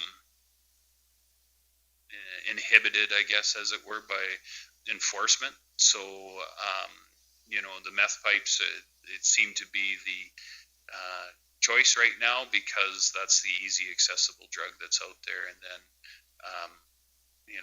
in previous, when we're there, the RCMP doing enforcement on any of the other drugs that are out there, they just move from one to the other. And that also leads to, it can lead to some of the overdoses, because if you've been on one drug and switched drugs, you may have been able to do a lot of meth 3 months ago, but if you switch, you probably can't do as much as you used to. So you're seeing a lot of the overdoses that are happening with that too. One quick question, that's all I ask. And back to roadside mowing. So you're gonna go around, you're gonna finish up in my area this year, so then the rule of thumb is then you would start in that area the next year and then go the other way, yes? There is no rule of thumb on the organization of how we do it. Traditionally, they've always started at the lake because we start mowing here at the time where everybody starts occupying there, so they start up there and then work out. This year, we actually started directly west a lot more while we were training new people, and I didn't want the mowers too far away because they were breaking all the time, so we tried to stay in close to the initial area, and then once we got some confidence in some of them running more, we branched out more. So it's been a tough year as far as keeping it organized. And I don't know about that logic of always starting at the lake. Our ratepayers pay their taxes, and I would like to see it start down at the other end maybe once in a while. We got abundance of deer down there, and it's my ratepayers that are getting run into because they come jumping out of 3-4 feet of high brome grass. So I don't know, just something new. We'll maybe have to do that in the strategy plan too, maybe. That's part of the discussion for strategy. But anyhow, thank you. Okay, so we've discussed those. We'll have, I think, our delegations probably on the phone. Betcha. So if we can have somebody move the reports. I'll give you that. Mr. Nyberg, all in favor? Carried. And we are back to our first delegation, 5.1, Stacy Benjamin, Stettler Board. What page are we at, Mr. Chairman? 6.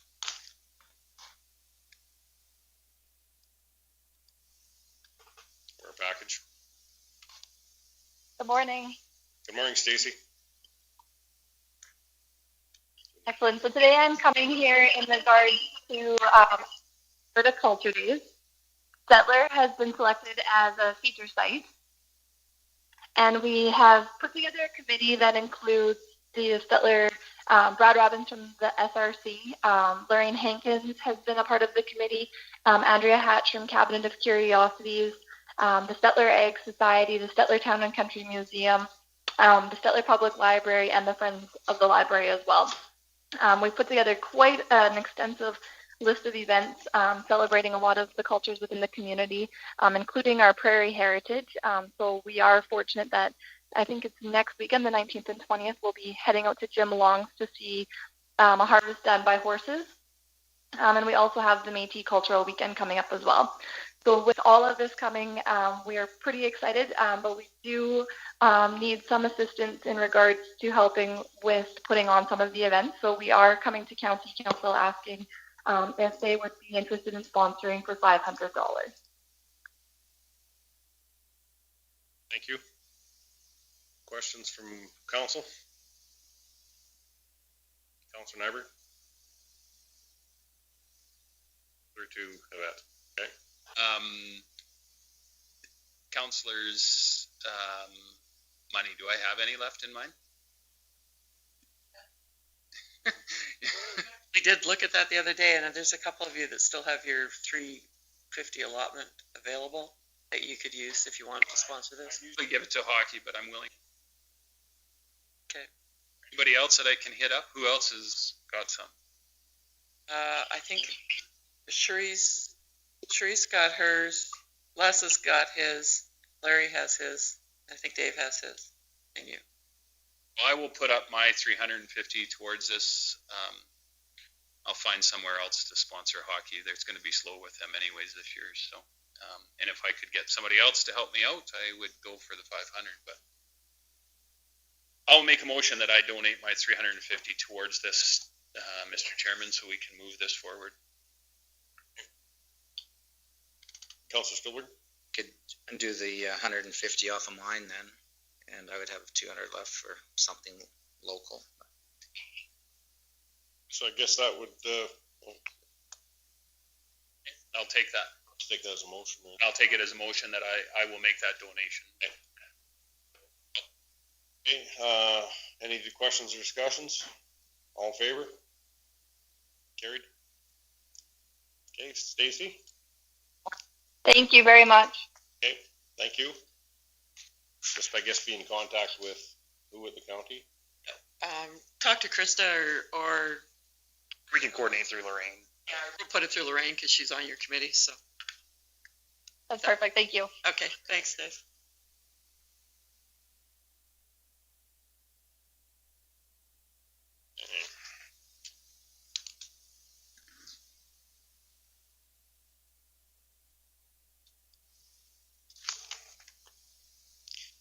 I guess we can move to consent agenda items. 12.1 ATCO franchise agreements. Page 190 of our package. Yeah, so this is just a response from ATCO. They gave us our copy of the franchise agreement for Botha back.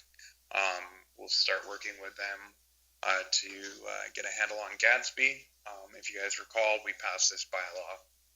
Well, Shauna was still here; she was handling it. So that was just about a year ago, moving their franchise rate for Botha down from 3% to 0%. And we'd be looking at doing the same with Gadsby. At the time, back in March, we were talking about having lunch with ATCO to meet and greet and get a chance for council to ask questions. But then COVID You hit. are the last party in the conference. COVID hit and we had to cancel. So we are, they've indicated they still want to do that once things seem safer. Councilor Nyberg? Just a comment. Who's Alyssa? Is it a form letter? Yeah, I think. A lot of stuttering with copy and paste. I thought maybe we just got somebody new, or Who that? maybe they dropped off an M or something. That's That's good for me. Mr. Chairman, I think again through our strategic planning, we may have to look at this as a county-wide project. I've said this before.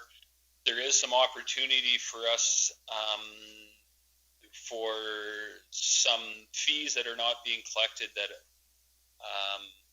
may possibly be on some of the sites that are out there that are paying them less than their fair share as such. So. Yeah. Motion to accept for information, Councilor Nyberg. All in favor? Carried. So we'll take that to strategic planning. And APCO 12.2 Central East Transfer Out Project, page 191 and many pages. Thank you, Mr. Chairman. So I spoke to ADCO, and basically our original concerns about, using one structure for two lines and taking the most northerly route of the dotted pink line was still on the table and was still part of their recommendations to go to the commission. Apparently, and he couldn't pinpoint to me exactly in all this documentation what had changed, but they had changed a little bit of wording, dotted some T's and crossed some I's, or the other way around. But every time they do that, it has to come back to the county and all the other stakeholders in this. So I enclosed the documentation in case you had a chance to review it. If you have no further comments, I'll get back to Jeff tomorrow. If you do have further comments, I'll get back to him also. Oh, did he say what they did with our recommendations? Did they care? Or? They do care. Our recommendations are part of their submission to the Utilities Commission for approval. They just haven't got there yet. Yeah, they're still working their way through. Every time they change anything, they have to bring it back. With that going through, it goes through quite a few of our areas, but it's still found so frustrating that it's still recommended routes. And we've been in this process for months. And that's what residents say is then we still get a package that shows recommended or possible recommended routes. So all the meetings, all the sit downs, everything still is not decided on. And it's people feel it should have been finalized well before now. That's just comments from people that have talked to me about it.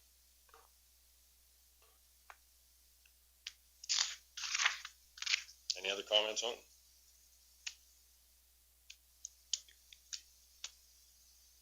What you need? Yeah. Unless you guys want me to change, but he's got those recommendations, and he said they are in the submission for the Utilities Commission. Any other questions, concerns? All in favor? Carried. 12.3 Alberta Health Services, reconfiguration of emergency department, page 307 of the package. It's just basically letting you know that the emergency department's under renovation over there.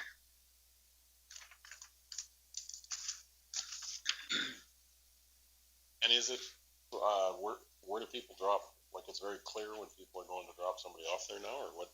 Remember, they're kind of off to the back and to the side. Remember, there was that big hole kind of between the housing authority and the hospital, and then the town, because they had the paving contract. I think it was the housing authority. Actually, we fixed the hole so the ambulance aren't dropping patients in the back of the ambulance, kind of in this hole. So it seems to be working well.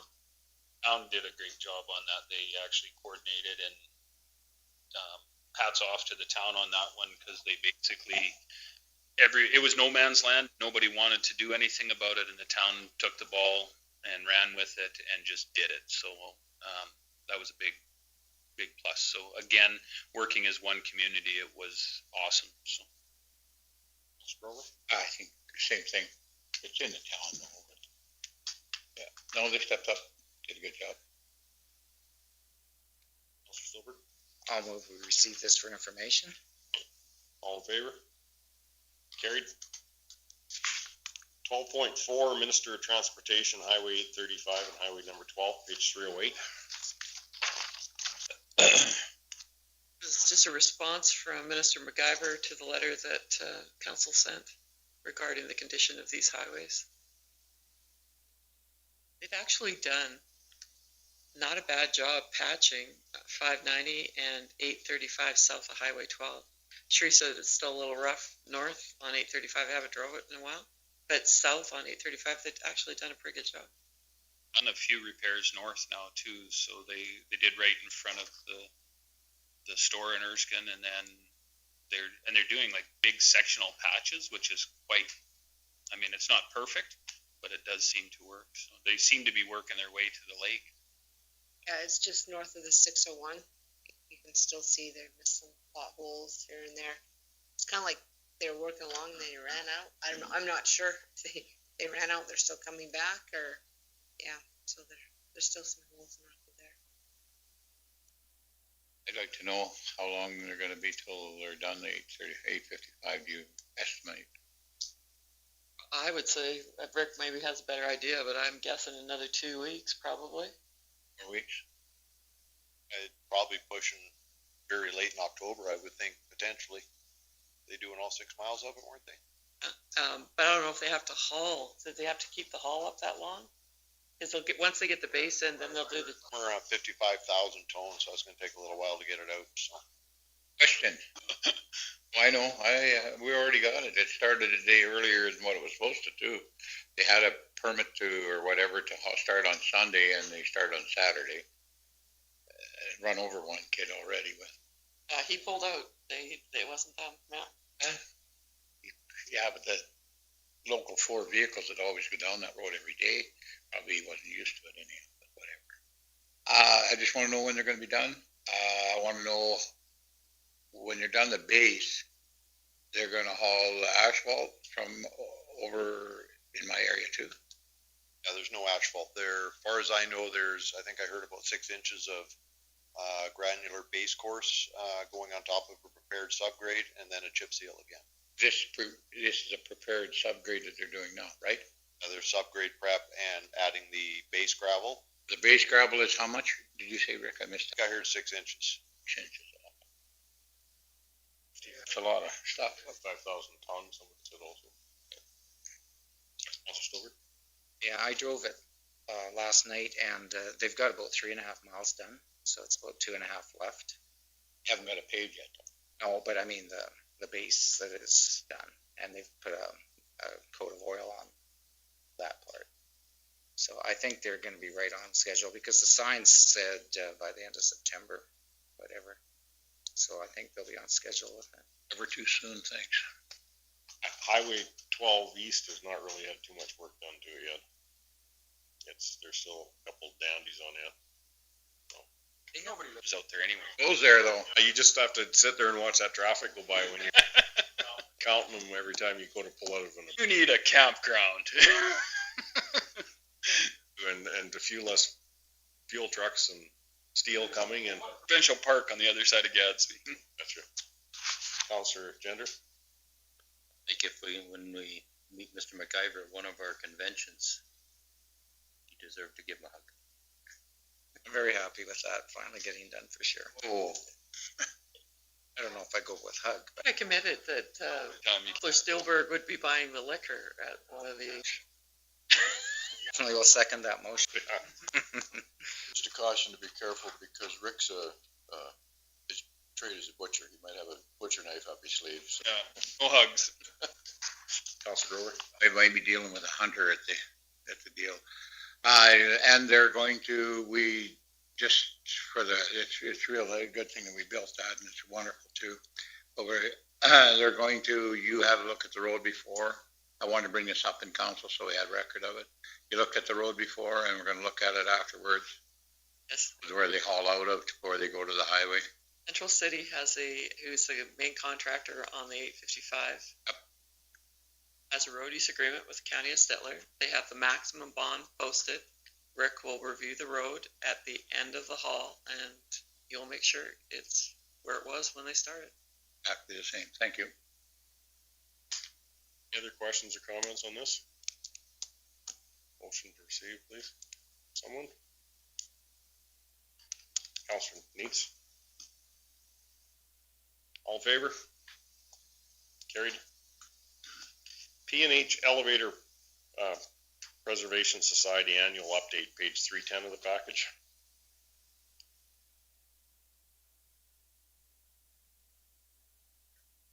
Just a comment. We're talking about cultural days.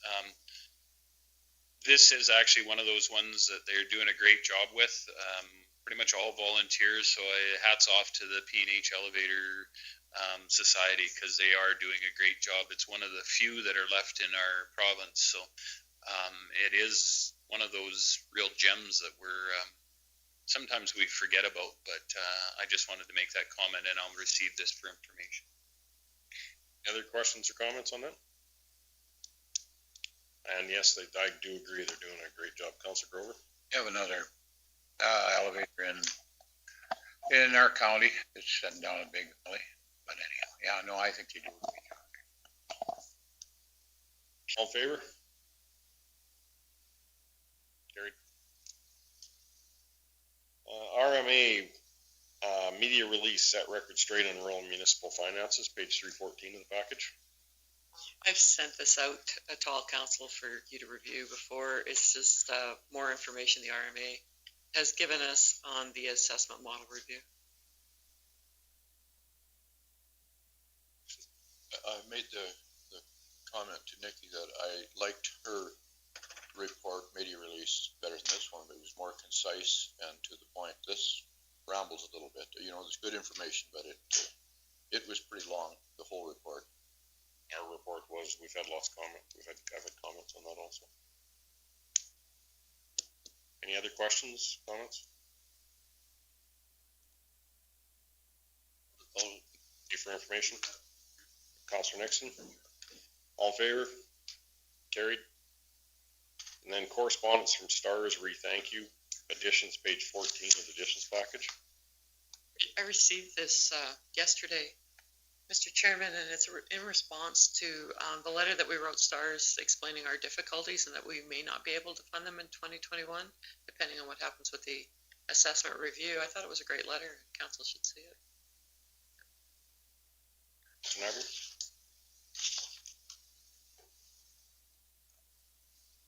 The kind of things that we are possibly going to be cutting. I mean, we do a lot of stuff. And I earlier in this meeting said that we don't blow our horn enough. That's not commonly our practice. But in this case, this is maybe something that we should let people know that these are the kind of things, and we have to highlight it. I look at the new minister and I see hope, but I'm also very cognizant of the fact that there is a very few people that are running the current provincial government, and I'm not so sure that I'm not willing to let our guard down and let the pressure off just yet, because I think it's important that we keep the pressure on to make this is too important issue to let go with the assessment modifier review, that we should keep the pressure on, and this is one of those pressure points. What are your thoughts back to administration? Nikki, is that somewhere we should put that? Better than I could. If we could post the Stars letter to social media.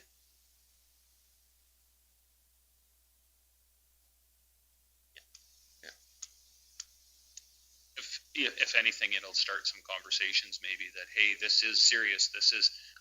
Their general public, I'm not sure they're quite getting that this is as serious as it is, right? And Yes, for that to make sense, we almost have to post both letters, our letter thanking them and addressing the fact absolutely. I agree. Good point.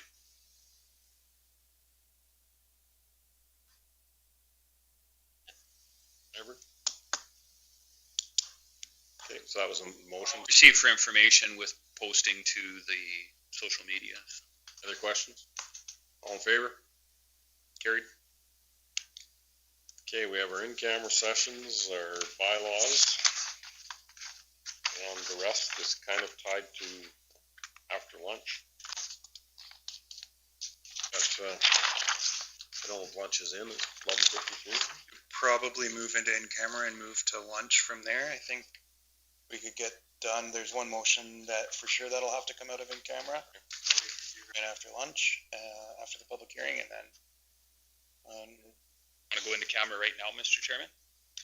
We've got to, Do you need more time? You might want more time, but I would think we almost need more, like we got 7 minutes. yeah, that's fair. It's a little later than I thought. Yeah. I'll say that we recess for lunch.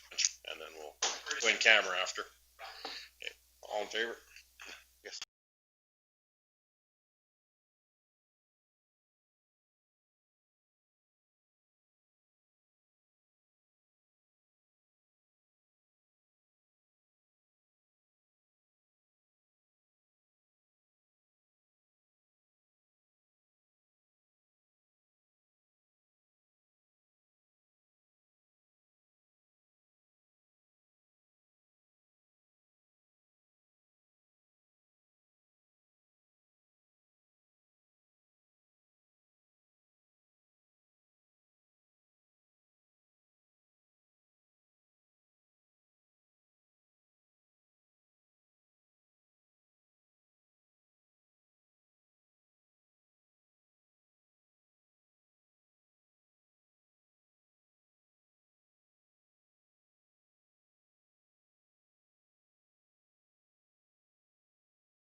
It's all our in-camera stuff. We don't need anything. Do you want to make a motion to appoint you and Yvette to the negotiation? I guess if we do that right off. Let's do that, and then we won't forget it. I'll give you that motion. Questions or discussion? All in favor?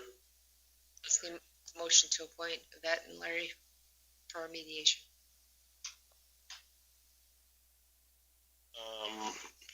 Just got the nod, or Yeah, we've got the nod, so there's currently no one on the line, but we'll go through that. Good afternoon. I will now declare the public hearing open as of 1:06 p.m. I would ask that administration read into the record the councilors and staff attending the meeting. Members of the public making submissions will be asked to introduce themselves at the time of the submission.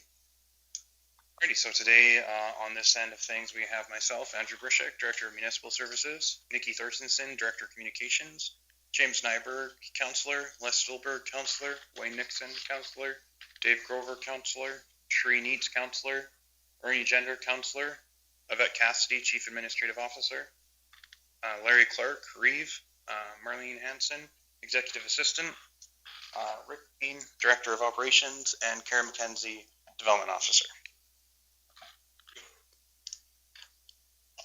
I will now ask that administration read the nature of the proposed amendment into the record. You probably need a mic. Yeah, just mic.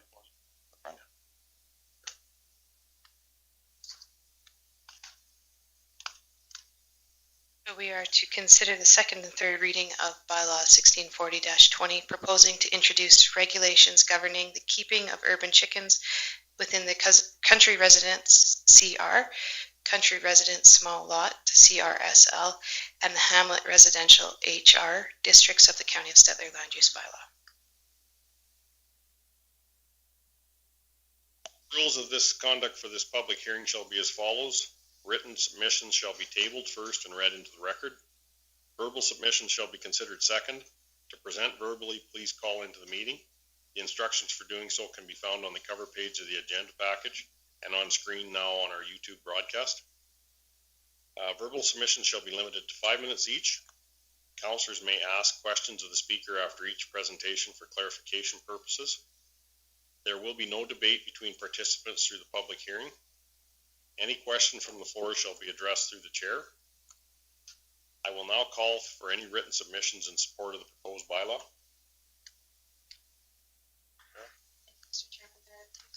There are two submissions in support of the bylaw. The first was submitted by Valerie Mappin. The subject was County Chicken Bylaw. Good morning. Just letting you know I am in favor of having chickens in hamlet of County of Stettler. I know you are voting on Wednesday. I hope this helps with the vote. Valerie Mappin, Erskine. And the second submission came from Kim Cooper in the hamlet of Gadsby with a survey of sorts, saying backyard chickens in the hamlet of Gadsby. Due to the fact that there was no vote taken for backyard chickens in the hamlet of Gadsby, with it just becoming a member of the County of Stettler, this is a census to collect information for the County of Stettler regarding the residents of the hamlet of Gadsby. As a resident of the hamlet of Gadsby, are you in favor or against the raising of backyard chickens in accordance to Alberta Animal Health Act and the Alberta Animal Premise PID? Therefore, allowing the raising of backyard chickens on residential land or not. There are 24 signatures on the survey indicating that yes, they are in, and 0 opposed. There was how many in favor? 24. Okay. It's like everybody. That was all of the written submissions in support. Okay, I will now call for any written submissions in opposition to the proposed bylaw. There are 2 submissions in opposition to the bylaw. The first was submitted by Terry Gallant on September 7th. The subject, bylaw number 1443-10, urban chickens. I have been opposed to this bylaw since the very beginning. It can bring skunks and coyotes, concerned about the number of chickens, care of the chickens, and type of housing for them. We already have unsightly properties in our hamlets now. I know at this time there is no cost involved in this proposal. Cost will come if complaints are made and someone has to drive all the way out to, say, Ndiang and Bymore to monitor the situation. I feel that we have more important things to deal with at this time. And it's signed Terry Gallant, Ndiang. The second submission comes from Carrie Potier, was sent Friday, July 31st to Jacinta Donovan and Karen McKenzie. Subject, chickens within Gadsby. To the Council of the County of Stettler, Planning and Development of the County of Stettler. Myself and my husband have been residents of the hamlet of Gadsby, previously the village of Gadsby, for more than 15 years. Several years ago, our neighbors across the alley from us brought in chickens. Over the years, after they brought in the chickens, our relationship soured with our neighbors as the issues of problems with their chickens continued to arise. These are a few of the issues we had and still have today. Our neighbors bring in dozens of chickens at a very young age, which means they often end up with multiple roosters. These roosters crow early in the morning when anything moves or for no reason at all. They don't stop crowing until nighttime.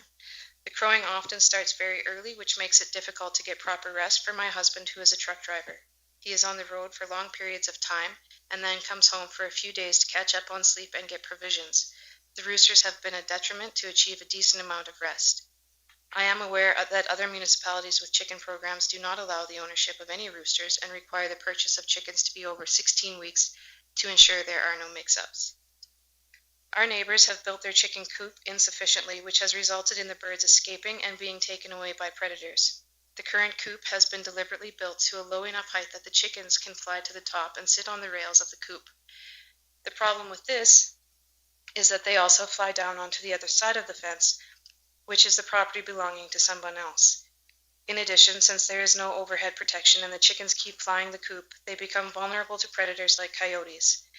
This has been a problem in recent years, as we have had multiple dead bird carcasses on our lawn bordering the neighbor's coop. There have also been 6 dead chicken carcasses found in our main water ditch last year by the handyman. When our neighbor was asked to come clean up their dead bird, they denied it was theirs and claimed it was a wild chicken.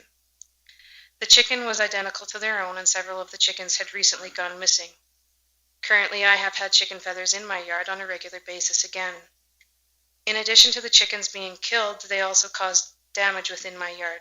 I lost several plum trees after coming across the loose chickens and watching them scratch the bark on my plum trees trying to get bugs and ants, which were climbing the tree.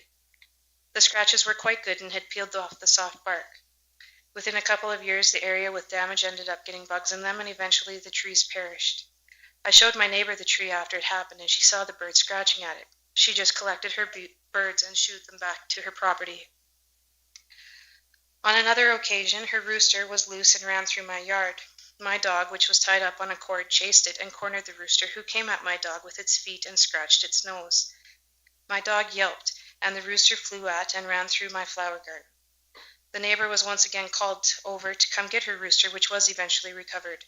I am further aware that other municipalities with chicken programs have a process by which the coops must be adequate, must not allow chickens to escape, and must be inspected. Unfortunately, that is not the case here, and it has led to a multitude of problems within our neighborhood. The smell has also been an issue for us, as well as our neighbors routinely keep 30 or more chickens in a small pen, which almost never gets cleaned out. When the wind blows and our house is 50 feet away, the smell can be very unpleasant. Our neighbors are not set up for an industrial operation, but have far more chickens than what chicken programs in the city allow, which are usually 4 to 8 hens. There was a time our neighbor brought in 150 chickens, which she slowly over time slaughtered. The smell was intense. I chose to live in a residential area, not a rural farm, and I never thought I would lose a chance to enjoy my property because of the stench, noise, and problems that the neighbors having chickens would cause. Our town has always had coyotes around it, but before the chickens, we rarely saw them come into the yards, certainly not on a regular basis. Since the chickens, our yard has seen a lot of activity with them, including evidence of them killing and eating chickens in our yard. This is not pretty, It leaves quite a bit of blood, feather, and pieces of bone in my yard. There are also constant feathers everywhere. They end up in my gardens, in the grass, even in my vegetables that I'm growing. I recently picked feathers out of my lettuce patch. I take pride in my yard. I make sure it is nicely manicured, beautiful baskets, and raised gardens with flowers decorated. I have yard ornaments. I do everything I can to keep it looking at its best. I can't control the wind blowing in chicken feathers, and it blows them in a lot. The smell attracts other animals who also come to check it out, including foxes, coyotes, etc. I do not leave out garbage to try and prevent animals like that from wanting to come into my yard, but living next to a chicken coop has made these issues very much ones I have had to continually deal with. In short, I wanted you to know that although I appreciate the want for small chicken operations, the type of chicken operation I have lived next to has been and still is extremely distressing. Gadsby currently does not allow for any chickens, and so I have contacted Jacinta in Planning and Development to ask once again for help with my neighbor's chickens. It was a decision of council last year not to allow them in the village of Gadsby, and a letter was sent to my neighbor asking her to remove the chickens. She did remove them temporarily, but has since brought more in. She has relocated her coop, which again is insufficient to contain the chickens, and all our previous problems seem to be becoming a reality once again. It is my understanding that a further letter, once again asking for the removal of the chickens, will be going out presently. I appreciate this. In the future, if a chicken program is brought in, I hope that it will ensure the coops are inspected and are built adequately to contain the chickens from escaping. I also hope, like other municipalities, that there would be reasonable limits placed on the numbers of hens, and that said hens would have to be of a certain age to ensure that no roosters are present.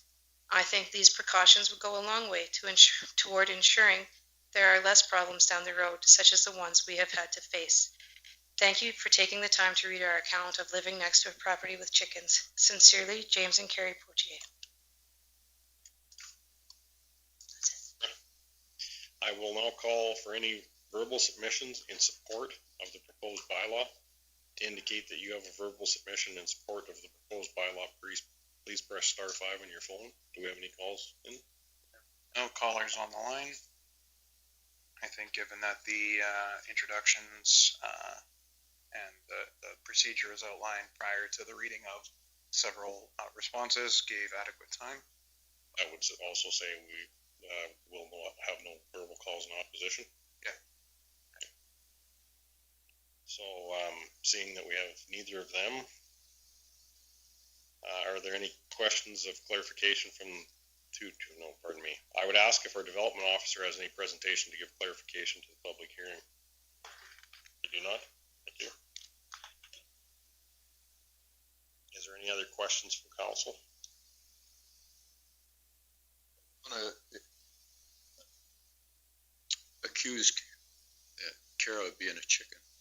We're having no comment.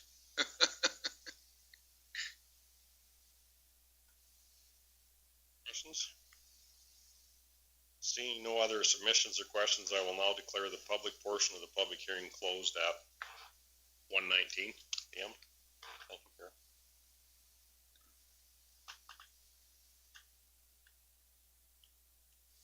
Okay, we have our next delegation, 1:30. And then we have our bylaw 1640-20, amend land use bylaw 1443-10 to govern the keeping of urban chickens for second and third reading. We proceed with that, Andrew? Okay. Scratch the surface, we can always go. Mr. Nyberg? Mr. Chairman, I've had some discussion with council previous to this and talking with Andrew and Kara about how this shakes out. I'm not sure this was exactly the way that we had intended this to come down, and I'm not sure it's in the particular proper spot that we want this to be in. With planning and development, putting this through, it becomes very cumbersome, and it becomes a issue of dealing with issues on a timely basis, i.e. stop work orders, et cetera, et cetera. So to this, I had talked to Andrew about it, and there is actually no way to rescind it or bring it back after we've made that. So we had to go through the steps of a public hearing, et cetera, et cetera. But I will put forward a motion for second reading, but I won't be voting in favor of it. I'm not sure if everybody read that email that I sent out about the home kills that have come out, and one of the points from the Alberta government was a red tape reduction, and unfortunately this bylaw I think adds to the red tape and makes it more onerous on our public and our planning and development officers. I'd like to take it out there and revamp a different bylaw, have a different look at it. Basically, it would just be a license, a registration for 3 or 4 chickens in your backyard. You sign a declaration that you will abide by all the current provincial laws that are out there, which we already have, the SPCA.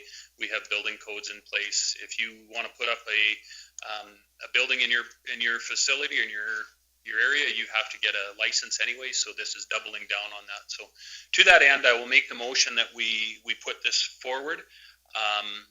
As I was mentioning on the home kills, what the Alberta government has said is you apply for a license, the licensee will be required to sign a declaration that they have read, understood, and will meet all requirements of the regulations of other applicable legislation, i.e.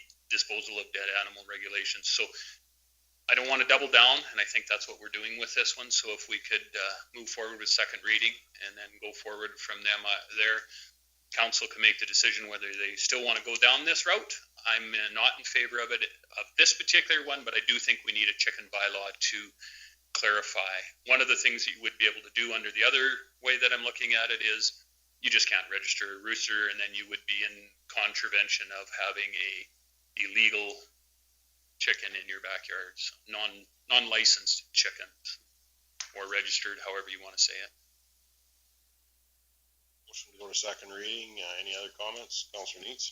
Just for clarification, would it be a bylaw or would it be classified as something different? Well, it'll come in the form of a bylaw with a policy with it, basically, that we will set up it would be no different than registration of anything that we have within the county of Stettler. So, one of the things I like about this bylaw is it goes detail of what they can and can't do. And one of the issues with that letter that we just heard was it wasn't in compliance with any of these details that we have. So if we had this detailed bylaw, what you can and can't do, and how you how many chickens you're allowed to have, no roosters, and what size of the coop, and all that kind of stuff. I really do like those kind of details. So, and I don't disagree with you, Ms. Neitz, but part of the deal is it's just how we enforce that. So the SPCA already has a size of coop that Alberta Farm Care Act has, that I think these guys are in contravention with what they're doing. We already have a bylaw in place that says there is no nuisance to come from your property onto my property that we could enforce under. We also have an act or a bylaw that says you're not allowed to put up a building without it being having a development permit. So there's already 3 or 4 layers that we are in that we don't need to double down on, and that's what I'm saying. The idea is that if you want to register 4 animals, you're allowed to come in. Whatever we set that money at, let's say it's $25. You then, as the licensee, you are required to sign the declaration that you will abide by all the other rules. And any time that you're in contravention, we'll be able to have a faster, more expedient way of dealing with the individual at question, not taking care of their birds properly, not doing what they're supposed to do. So. As far as that Alberta slaughter policy, I do know that looking at a lot of the other counties' chicken bylaws, there was no option to slaughter if you had birds in town. No, absolutely. No, that was that other one. No, and I would say that that's something that we wouldn't do. And if that was to happen, or if something was to die, there was strict things on what had to be done. Right, and that's that. But there is a disposal of dead animals already within the Alberta government. Like I said, they're actually doubling down on what they're doing, right? So. I have a bit of a struggle with this, though, to the fact that we're cutting a lot of other things, not sure what's coming to us in October. This looks like it could be a nightmare to monitor and to have our CPOs to be taken care of. I really question the fact of how much time do we want to put into this right now, and we've got all these other issues on our plate. To that end, I guess you're going to deal with the issue anyways. We don't have a chicken bylaw now. At least I know what we can do now, though. What's that? If we don't have the bylaw and people have chickens, it will be enforced. Through a very cumbersome tool where I think we could, if we had a licensee registration of chickens, I think what we could do is have a more expedient, more effective and efficient way of dealing with the issues at hand. As you heard in the letter, this lady's been dealing with it for a very long time, and I feel for her. Had this been a licensing issue, it would have been snuffed out a lot quicker. Sure needs. Is there a way that you can tag the chickens? I know you can get these little things that go around the feet, because in the letter, she mentioned that the neighbor claimed they weren't hers, that they were wild chickens. But if we put an enforcement on here to tag them, I don't know. I mean, cattle you have to, but I don't know if there's tags with numbers on them. I have no clue. Not Madam Chair.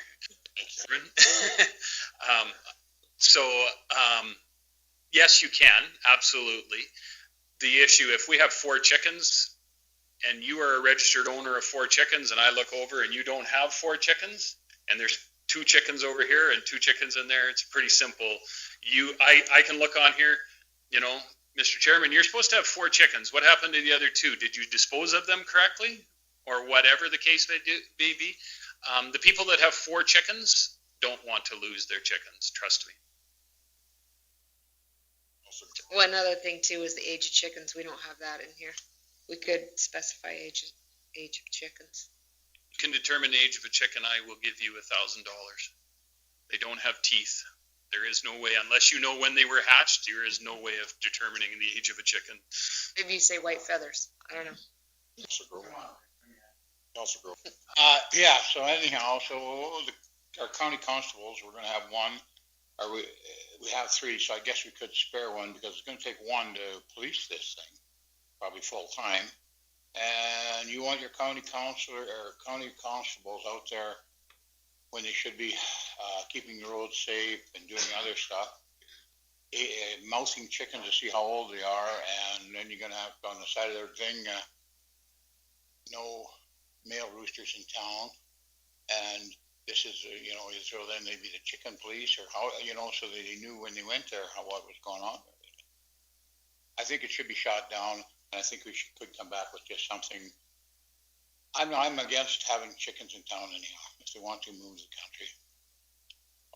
I guess this year I'm going to vote against this bylaw. Councilor Nixon.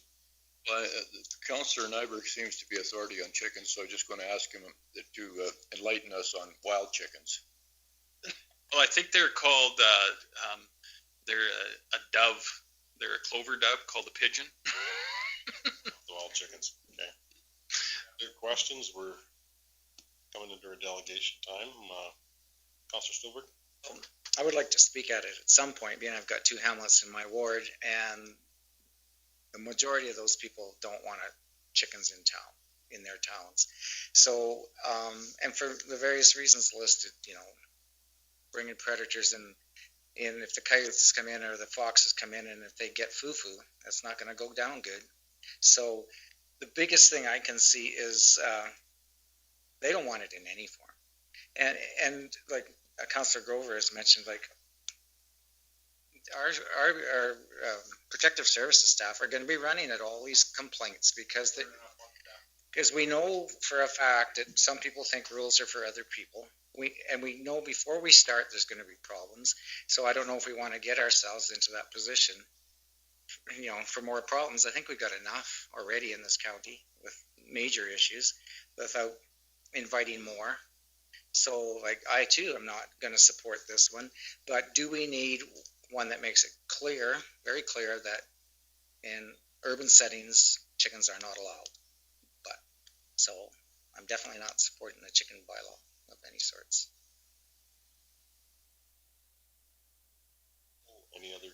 discussions before we go to vote?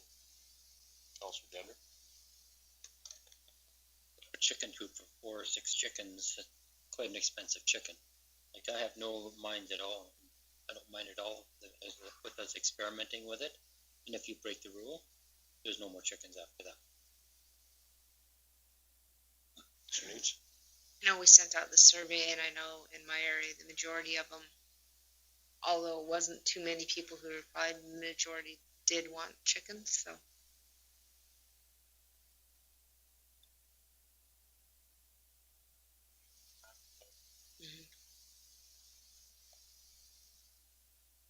But like I said, not too many people filled out the survey, but the majority who did said that they did.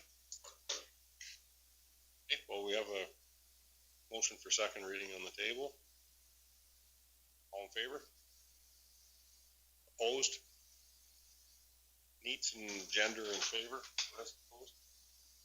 Chairman, I would like just to make a motion that, and I would work with the administration to bring back a more user-friendly bylaw, if that is something that we can look at going forward. Questions? Concerns? All in favor? Opposed? Councilor Grover and Councilor Stolberg are opposed. So that, by defeating second reading, it takes it up, kills the bylaw off the table, okay? It's off the table. So now we are into our 5.2 Gene McDonald's, Old McDonald's Resort delegation, rearrange road 21-2, page 7 of the package. Is Gene on the phone? Just let me just get her unmuted here. Sorry, Mr. Chairman, which Donald?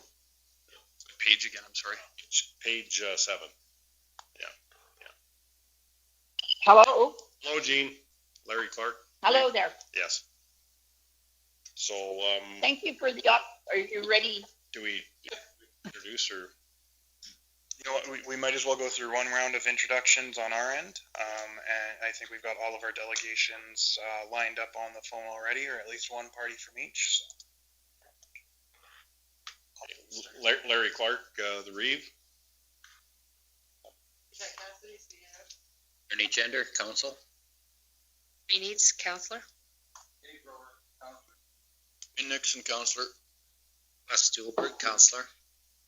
James Nyberg, Councillor, Erskine South Warden. Keith Orstenson, Director of Communications. Andrew Brishik, Director of Municipal Services. Rick Green, Director of Operations.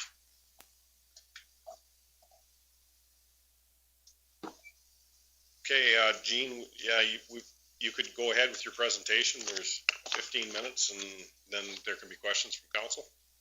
Up to 15 minutes. All right, thank you. Thank you. Thank you for the opportunity to speak to the council about Road 21-2. I feel that we are all at a disadvantage because of having to be on a telephone.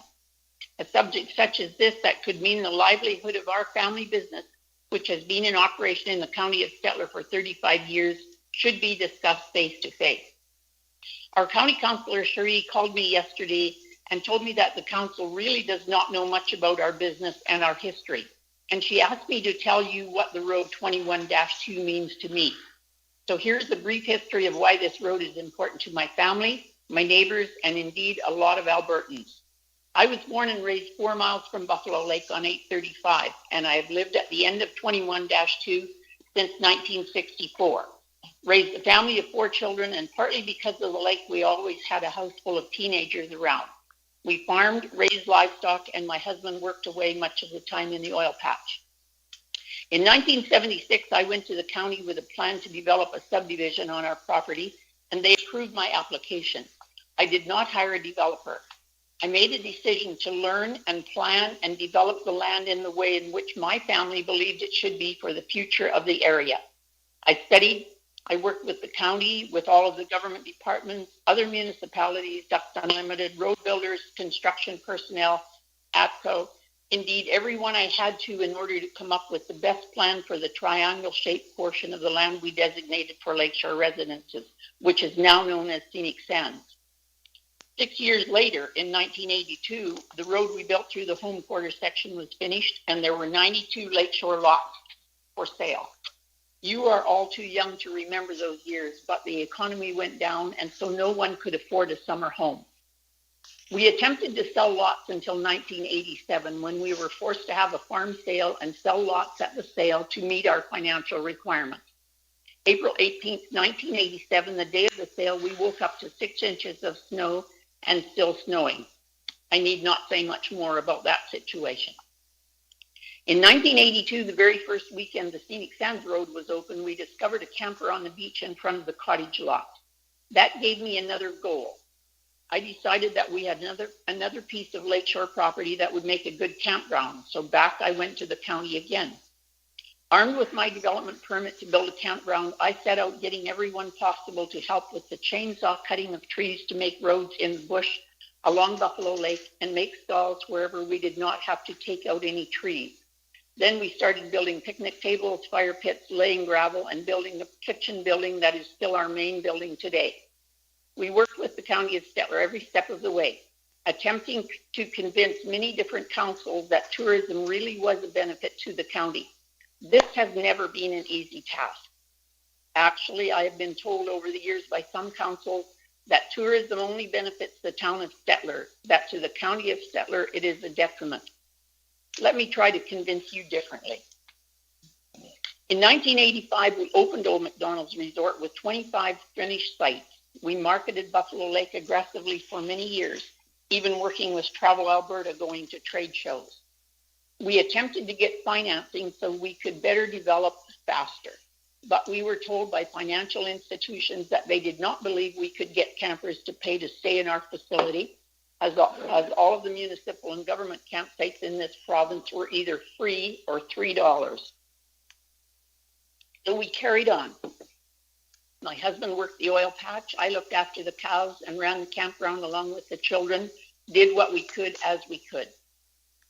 In 2007, my son Kevin purchased his father's share of the company and became my partner in the business. We now have 425 sites, approximately 3/4 of them have services, 9 group areas with some services in each, concession on the beach, an indoor mini golf museum, arcade building, a reservation building, a restaurant, many playgrounds, 3 shower houses, 2 laundries, many toilet facilities, a stage on the Ball Diamond, a train station and train, a kids train, a merry-go-round, a cart rental building complete with carts, an ice cream store on the beach, and farm animals for the enjoyment of all. Twice a week we have a market. Vendors come from the local area as well as from far away as Edmonton, and many local residents support and enjoy this market.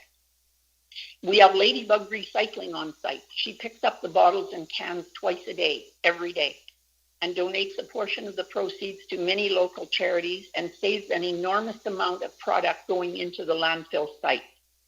Our garbage at the landfill is cut in half by this service. That benefits everyone, and she has been here for 18 years. We have put in solar panels, a long-term investment in an attempt to save on energy. We even purchased the old Barron School when it was going to be destroyed, brought it up to the resort, and used it every day as a movie theater. My grandfather was on the first school board in the area and was instrumental in building the school in 1905. We are preserving history. Our museum is full of historic items, and we are proud to share with all who come. We take our leftover product in the fall to the food bank. Prior to 2009, we met numerous times with council regarding 21-2 and the dust that was being caused by the traffic coming to our resort. The Andersons who lived on the road complained to the county regarding the dust. It was getting into their homes and it was on the grass their animals were eating. Many times over the years when the dust was bad, Kevin would take his water truck and water the road in front of the Andersons' houses, but something permanent was needed. We went into an agreement with council to hard surface this road. We had some experience with road construction and we listened to some advisors, as it was a huge commitment for us. We ask administration to consider asking others to get involved and put money in so that we can do a better surface than the chip seal. We thought cottage owners, Buck for Wildlife, oil companies, farmers, and tourism should help with the cost. However, this concept was not considered.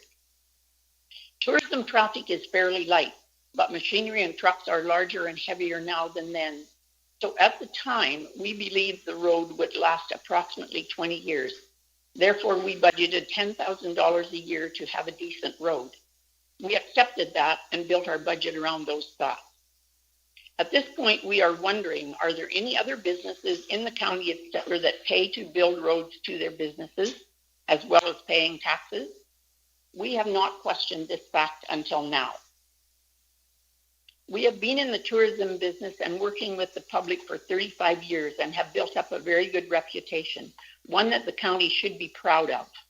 But go to their website and we are not even mentioned. Buffalo Lake is barely mentioned. There's a picture of water, but it could be anywhere. When you go to Living Here on their website, under recreation, all there is a link to Alberta Parks and Recreation. Do we feel underrated? You bet. But I did not make a fuss until now. This spring, Kevin and I did speak to council administration about grinding up the south portion of 21-2 and laying it back down, and attempted with some dust control to see what could be done with that bad portion of the road. At no time did we think this was the permanent solution, nor did we believe it to be the entire road, nor were we advised that there was an application for development on the road in which the applicant had asked for the road to be turned back to gravel. This agricultural application discussions happened prior to our meeting with council representatives. We used 40-2 to haul the sewage from Old McDonald's to the Red Willow Lagoon so as not to damage 21-2. This road is also suitable and capable of hauling the product to and from the proposed agricultural site. That would be an extra few miles for their trucks, but we believe it would be worth it to save 21-2. An alternate solution is to give Anderson the same option that we were given by council in 2009, that he pay 1/2 the cost to put in the south portion of 21-2 to the condition that meets his requirements. That is a short-term solution for the road, but the north half will still need to be repaired in the future. This will most probably take some government grant dollars as well as potentially some allocated taxation dollars on the South Shore residents who utilize this road. I say government grant dollars because of the immense amount of travelers who come to Old McDonald's and Buffalo Lake from the province. There must be some provincial dollars for this project. I refer here to a letter from one of our seasonal campers that was sent to council. I assume you received the letter from Daryl Joyce, and if not, I will read it into the record at the end of my presentation. If you have it, I believe it should be read, and I also have some signatures on a petition that we set out at Old McDonald's this past weekend. Safety is the #1 concern for this road in our opinion. That was the reason we entered into the agreement in 2009, although the dust was the underlying factor. This summer, approximately 20,000 vehicles passed over the road just coming to our resort. We have a facility that families appreciate and come to spend their leisure time at. And with the summer of COVID-19, we looked after approximately 100,000 happy persons who will come back, and they bring their tourism dollars with them. Some of our campers have been coming every year for all 35 years.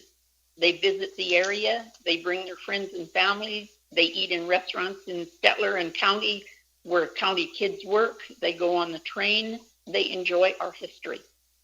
The resort is a starting place for many of the lakeshore residents on the South Shore. First, they came to camp, they liked what they saw, then they purchased property, then they build houses, and they pay taxes. This tax base then helps all of us, the county, firsthand.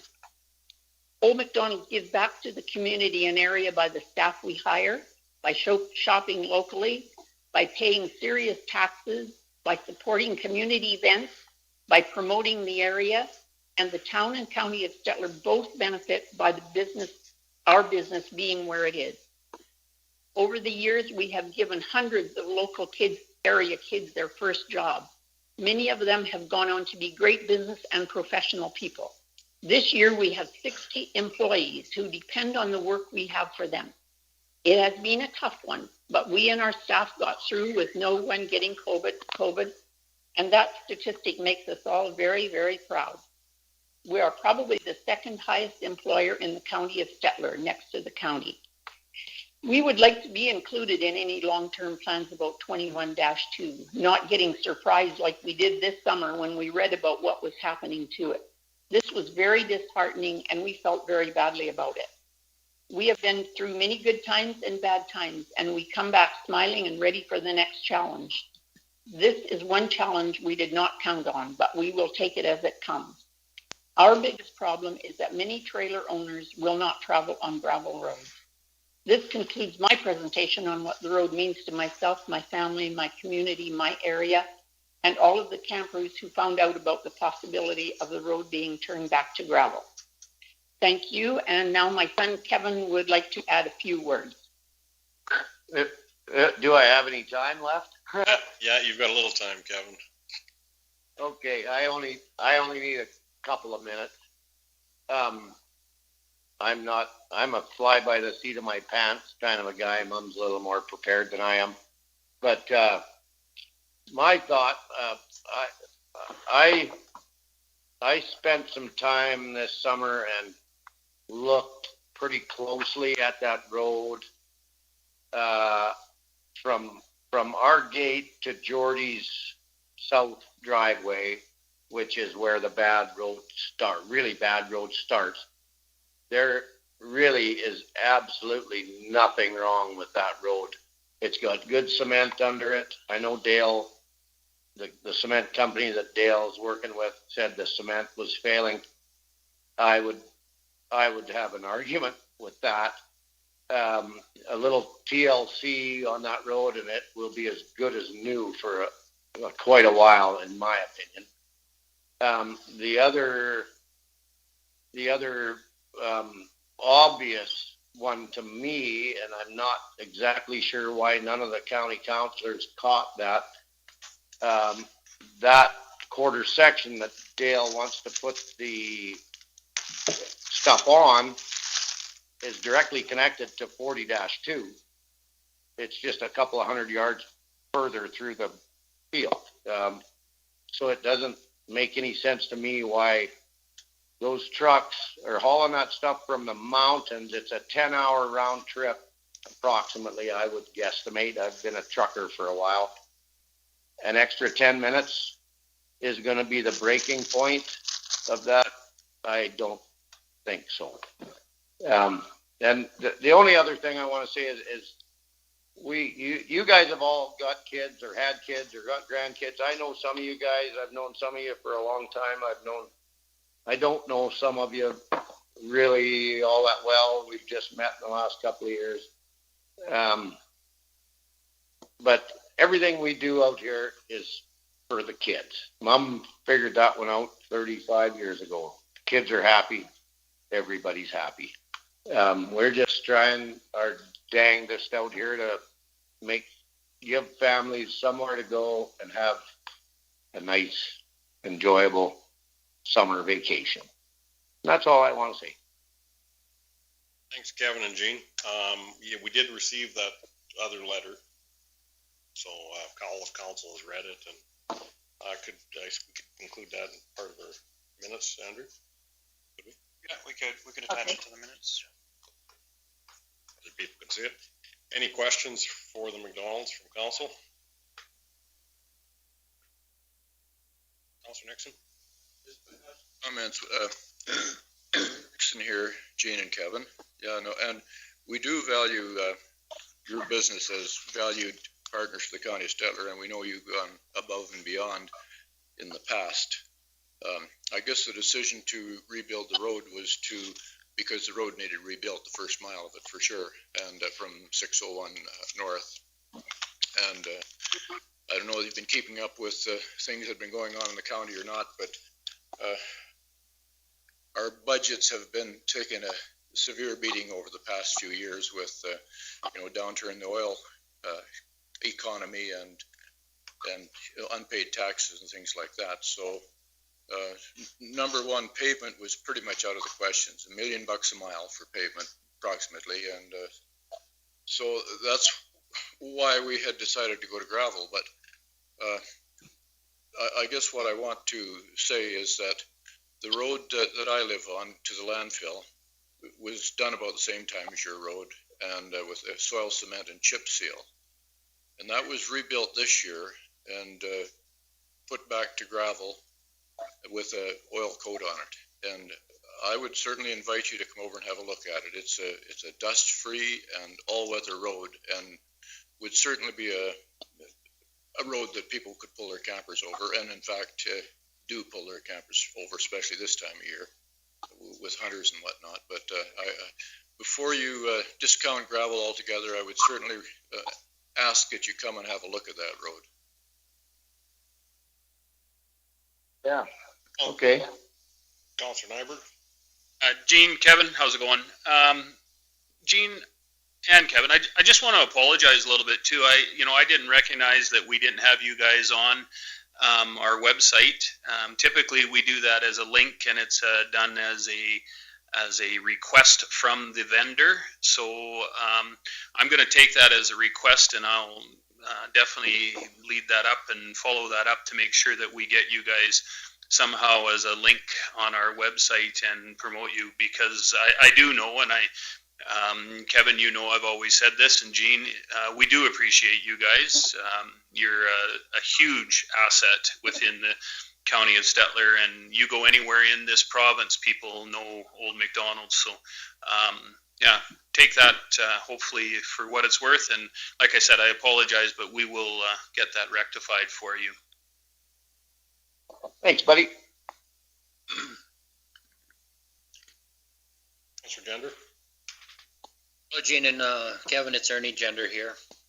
I do see that, like in your letter, that you are admitting that, say, like the south portion, say, like the first mile does need to be reconstructed.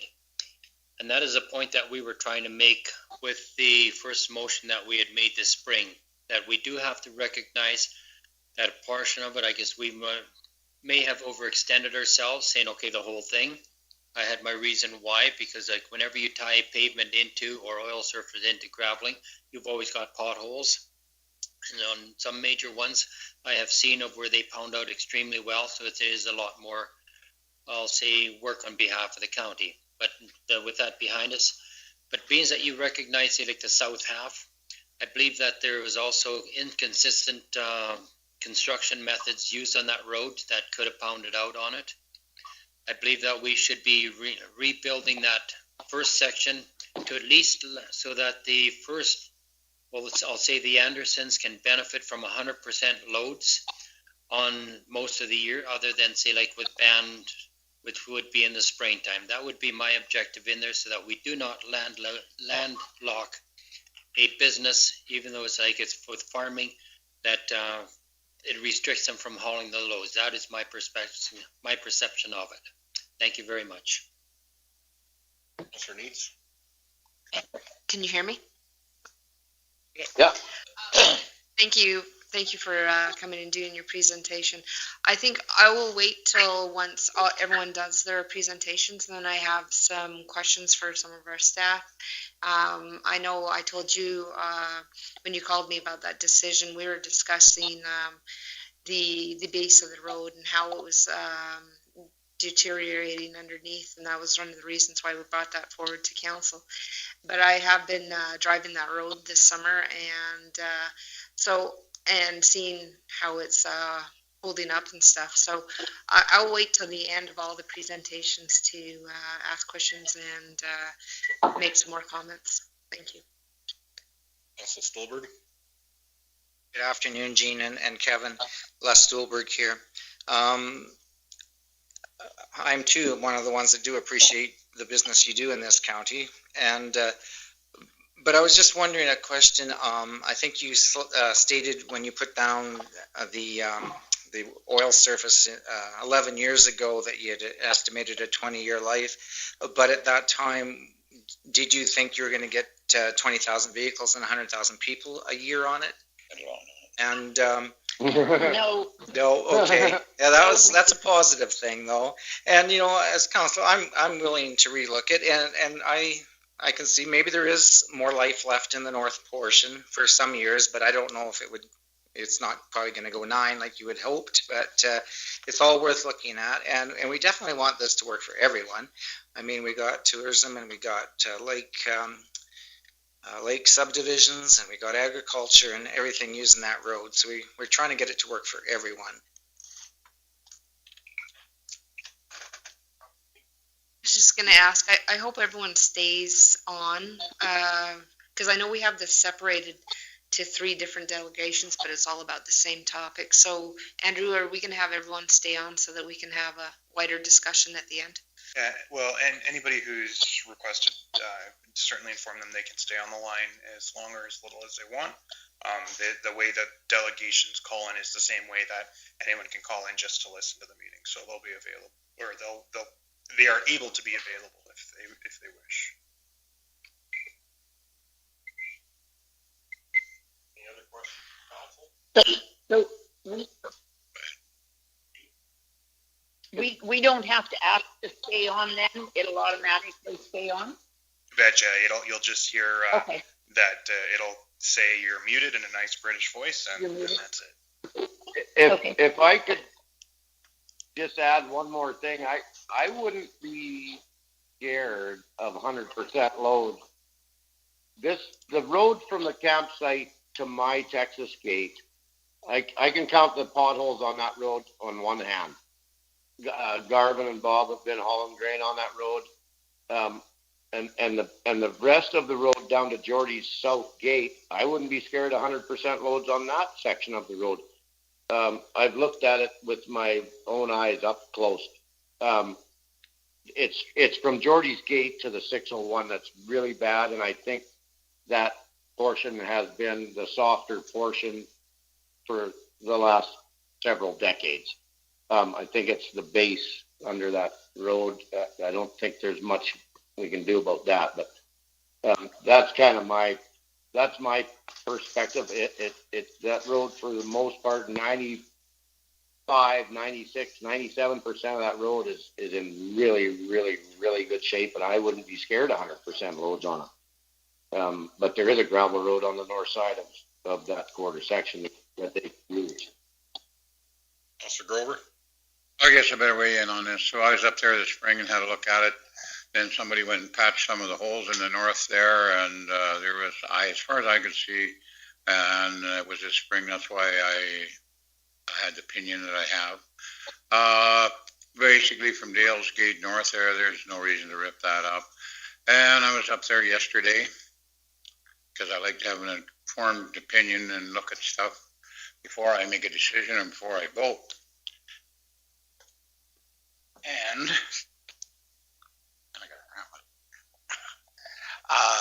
but anyhow, I looked at that. There's a canola field just to the south of the gate where you turn into Old McDonald's campground. Yeah, definitely that one probably will be hauled over there, but it's 1/4.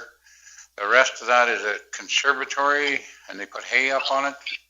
You could haul that hay all south and back around the other way.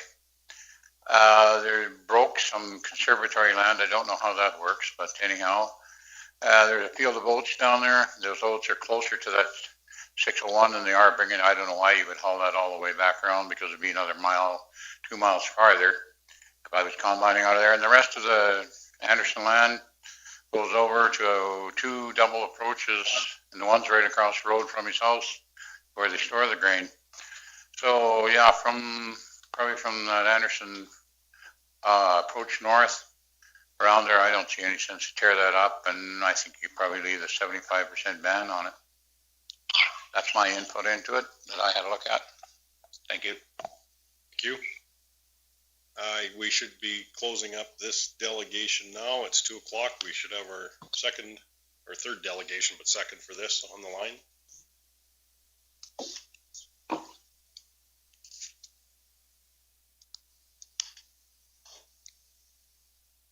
Is Georgette Veep on the line? Georgette, are you able to hear us? Yes, thank you. Yes, please go ahead, Georgette. Thank you. Good afternoon. I would like to start by thanking you for the opportunity to address you today. My name is Georgette Habib, and I am here representing Scenic Sands Community Association. Just by way of background, SSCA was formed in 1996. It represents Scenic Sands subdivision, which is located on the southern shore of Buffalo Lake. The association represents about 85% of the population of this subdivision. There are 92 lots in Scenic Sands with a mix of permanent residences and seasonal properties. The main access to Scenic Sands residents is Range Road 21-2.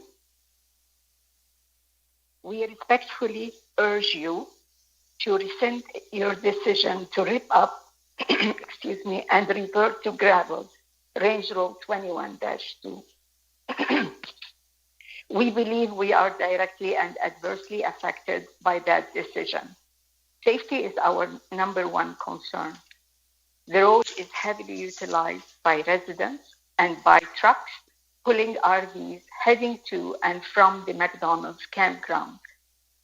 And it is also driven by some who may not be accustomed to driving on gravel roads with soft shoulders. This, coupled with the added traffic from the commercial development of the agricultural depot, has the potential to adversely affect the safety of our members and their families to whom Scenic Sands is home.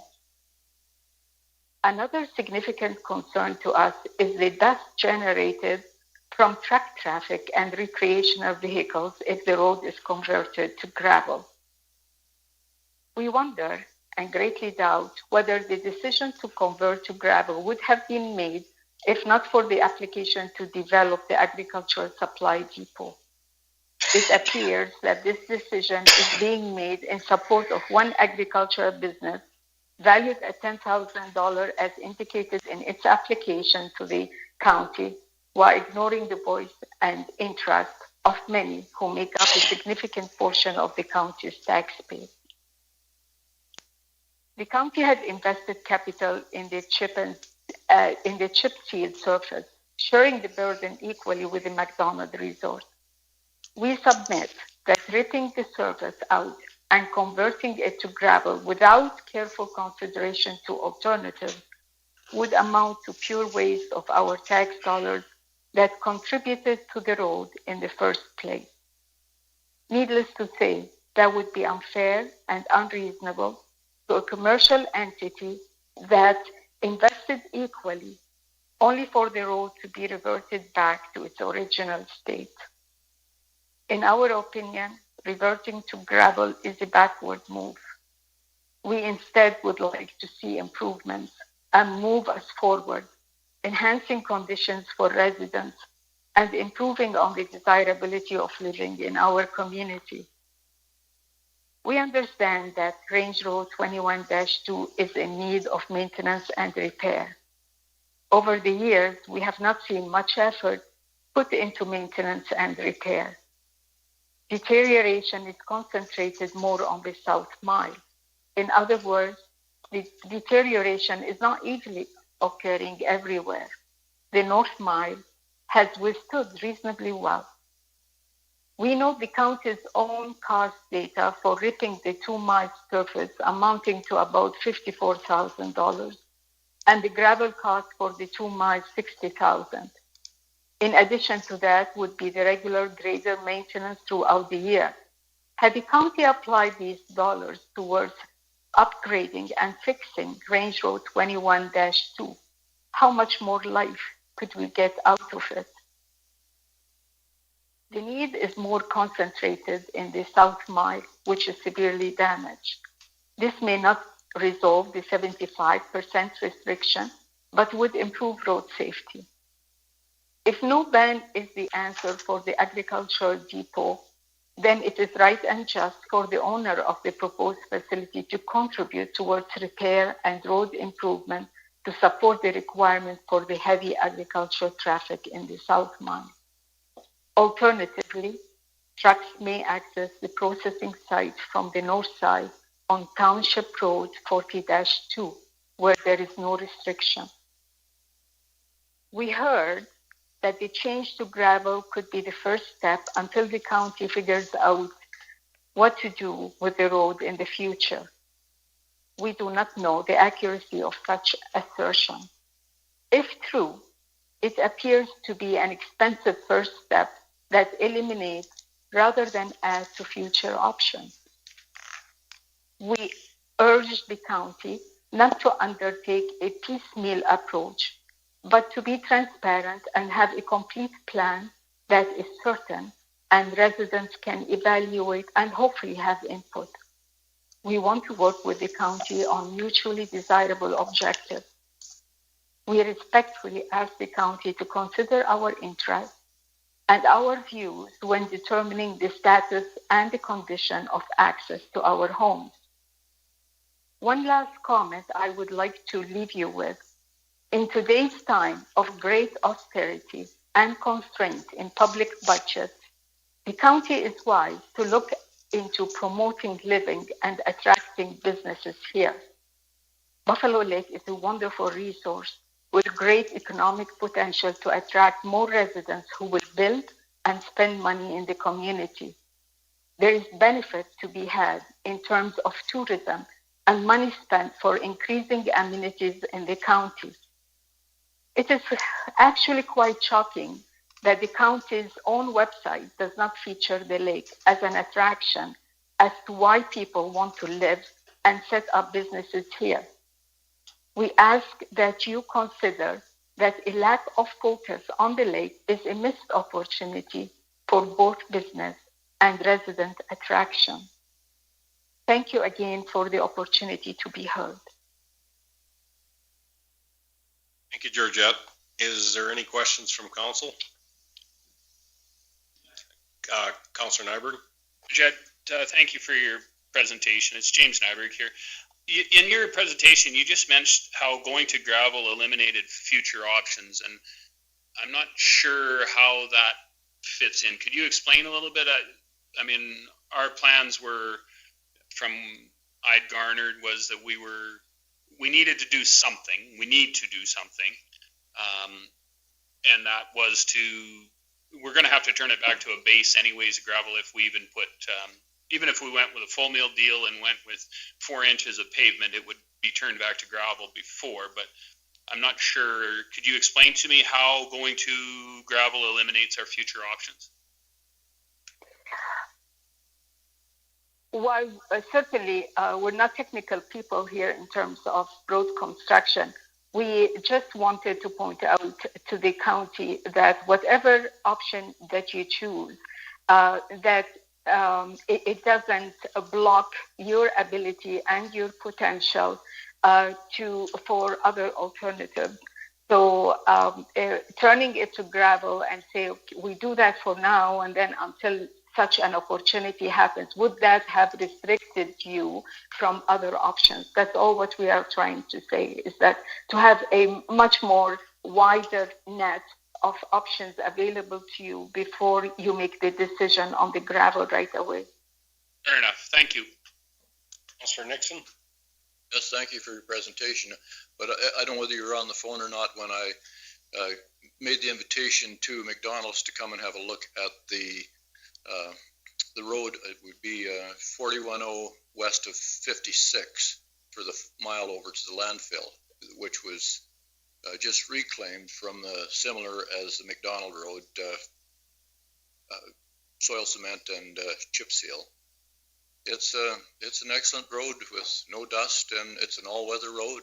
It's a 100-kilometer road with a 80 kilometer an hour speed limit on it. So just an invitation to come and have a look at the options that we can provide. Mr. Neitz? Just for clarification with Mr. Nixon, is that clean track over there on the road that Mr. Nixon is talking Oh, we use light oil on that. Okay. Thank you, Georgette, for your presentation. Councilor Gender? Thank you very much, Georgette. Much appreciated. But like the difference between, say, like the dump road is that there's been a good base to it. The top was starting to break up, and they just revamped that, resurfaced it. The problem with 20-2 with Old McDonald's Road there, we'll call it, is that the sub base is in very poor shape.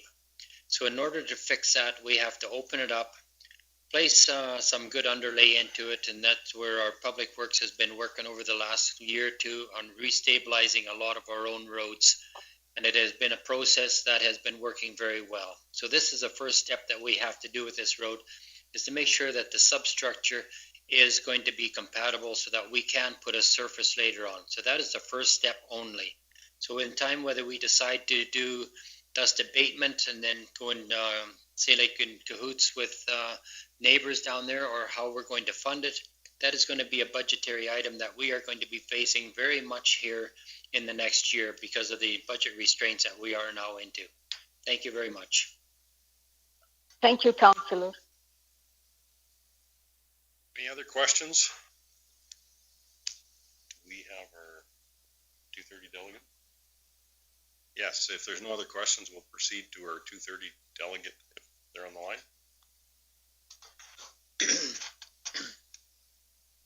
Alrighty, so we should have Shelley Anderson with us now. Shelley, are you there and ready to give your delegation? Yeah, can you hear me? You betcha. Shelley, go ahead, please. Okay, so thank you to the county and councillors for allowing me the time today to deliver this delegation presentation. It's imperative for myself, Shelley Anderson, and my family that we are able to find an effective solution for the Agriculture Road, Range Road 21-2 that is safe, cost-effective, and functional, which does not unnecessarily hinder our livelihood and is safe for anyone who chooses to travel on it. Chooses being the operative word, as I'd like to note that it is only my family on this call and in this meeting that is 100% dependent on Range Road 21-2, with absolutely no other access road from our house and our farmyard. We are here to find realistic solutions, and I hope my following points and concerns will carry the weight accordingly, as everyone else in this meeting has 3 alternative roads they can choose to travel to reach the destination or business. We ask that the road return to be safe, stabilized, and that 75% road ban be changed accordingly to the regular spring road ban on Range Road 21-2 and the west of Range Road 40-2. First off, I'd like to clarify that the road does belong to the Crown and always has. As there was a past mistake by allowing private entities to pay into a surface and therefore feel entitled to have power, control, or delusional ownership of it, and when and how the road is maintained.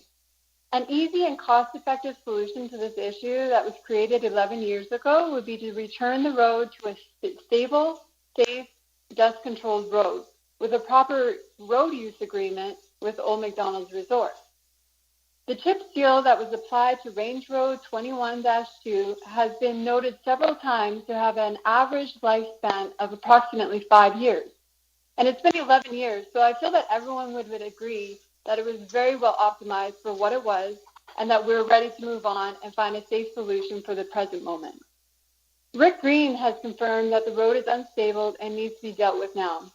The chip seal was detrimental to the road, that is, it seals in the moisture and has made the road more unstable. As this was already brought up to find a quantifiable and quality solution at last year's September council meeting, when Lafarge came in to present a quality control and proper application of road stabilization that can fulfill the long-term cost-effective savings of this road. It's durable, analyzed properly with multiple data sets taken, quality controlled, and addresses the moisture problem properly, as well as the dust control. This solution solution also directly solves and is able to address the heavy amounts of traffic that it endures, especially from May to September when the campsite is open, and is an excellent long-term cost-saving solution.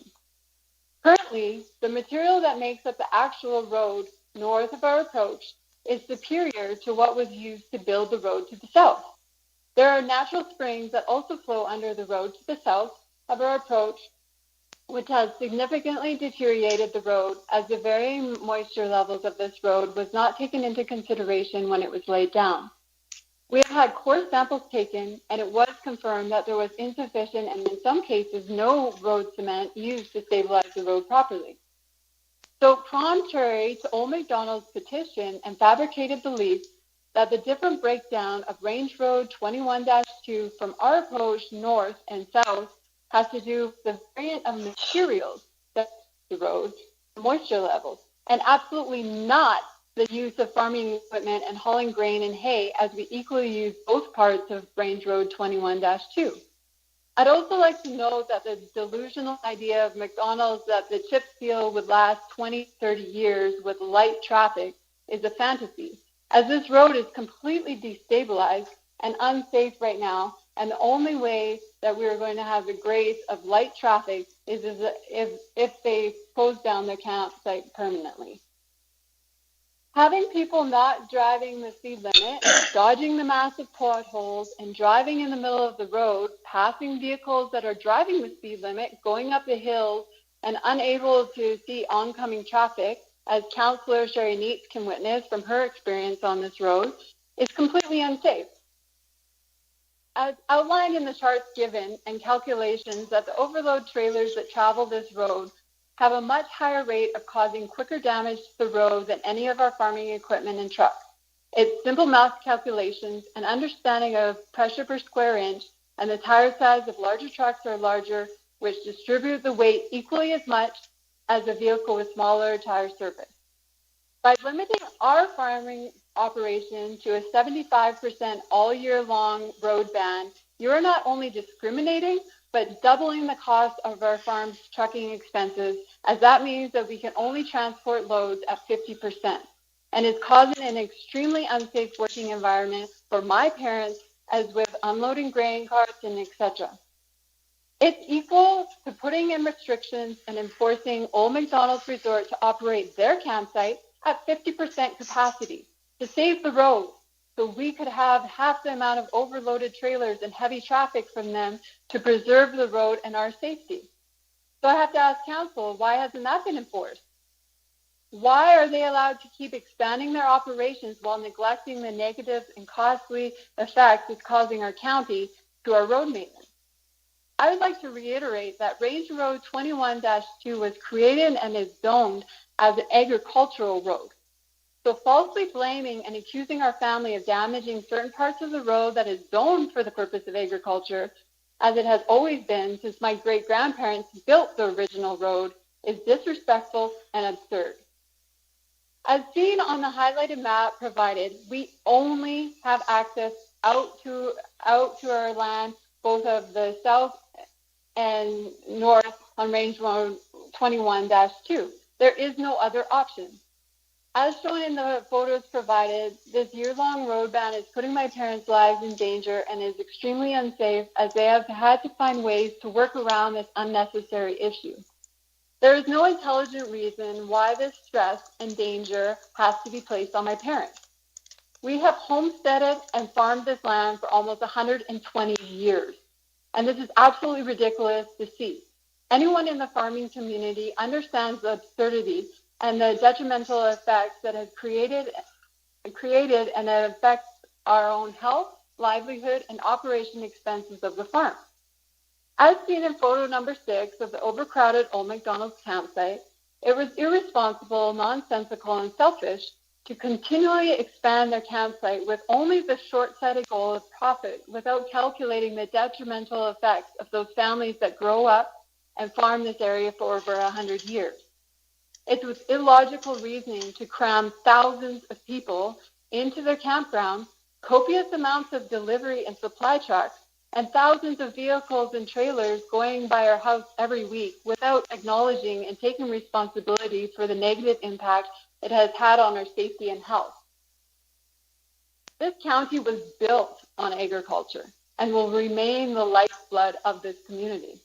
So it's imperative that farming families, which have been here for almost 120 years, have access to safe roads that support our livelihoods and do not put unnecessary financial and personal stress on the farmers and risk our safety and health. The public slander, defamation of character, and discrimination against my family name, business, and farm from the manipulated, misinformed petition that was created by the McDonald's will not be tolerated, as this is not how we handle things around here. It's a material issue of the road, and we are not responsible or liable for the unsafe driving conditions that occurs on that road. We have helped out hundreds of people that travel this road all year long, whether they hit the ditch and need to get pulled out, or they have lost, or they're lost and need directions. We are here for solutions. I'd like to ask Council, how did Old McDonald's Resort get access to expanding their resort without a road use agreement? As is my understanding from our previous business proposals that it's standard and a mandatory protocol, as well as the traffic assessment is also mandatory, and obviously this should be taken between May and September. And it's my understanding, Council, that as a result of thousands of vehicles that turn off 601 onto Range Road 21-2, and it's a safety hazard, isn't that also a standard protocol and mandatory for Old McDonald's to put in a turning lane, as we were advised from our previous proposals? As we discussed putting the road back to gravel, Old McDonald's new road use agreement would have to include dust control and maintenance. Because as the only ones living on the road, we will need to ensure our safety and health from the damages of the sand and gravel dust incurred from their business. The importance of this matter in their road use agreement is imperative, as the MSDS on sand and gravel is a Class 1A carcinogen, and it will not be tolerated having my parents' health at risk from the huge amount of dust created by the traffic to the resort and the lake community. With the government recently giving out $500 million in grants specifically for municipalities to upgrade roads in Alberta, I'm curious if our county was able to apply and receive any of those funds. I've spent my whole life growing up and living on Range Road 21-2 and have experienced this road before it was widened and built up, and devastating effects on our health due to the dangerous dust problems, due to unrealistic amount of traffic on this road, and the last 11 years of the chip seal and the deterioration of the road. Our family are the only ones directly affected by this 24/7, 365 days of the year, as we live here all year round and are not seasonal, and have no other option to get out of our house and farmyard. I strongly encourage you to consider the safety and health of my parents and to safely continue our livelihood without restrictions. As we can all agree during this trying year of COVID-19 impacting all of our lives, my parents do not need the added financial and health stress of not conducting and fixing this road efficiently and allowing them to simply have the regular spring road ban on Range Road 21-2 to execute our farming practices as we have always done for over 120 years. Thank you for your time. Thank you, Shelley. Questions from council?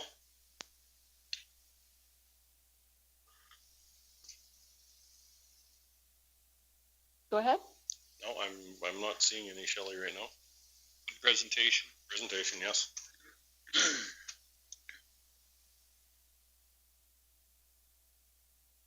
Sorry, if there's nothing further, no questions from council on this one. Our next order of business would be to consider the unfinished business for 21-2. And we do have the one memo also. Yeah, sorry, that's what I was referring to. Okay. 8.2, which would be page 53 on your package, goes a bit into the details on some construction estimates prepared by Rick Green, and as well some financing estimates prepared by administration. So if there's nothing else for Shelley, I will pass it over. Yeah, please go ahead, Andrew.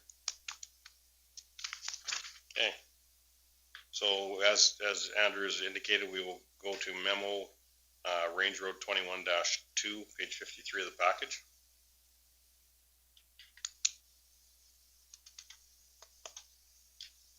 Councilor Nyberg? If I could, and I know, at least I think McDonald's are still on the line. Going forward, is their camping season done now? And when does it start again in the spring, typically? I can unmute. Or Kevin, if they heard me, and then. Right. Oh, yeah, camping season's over now.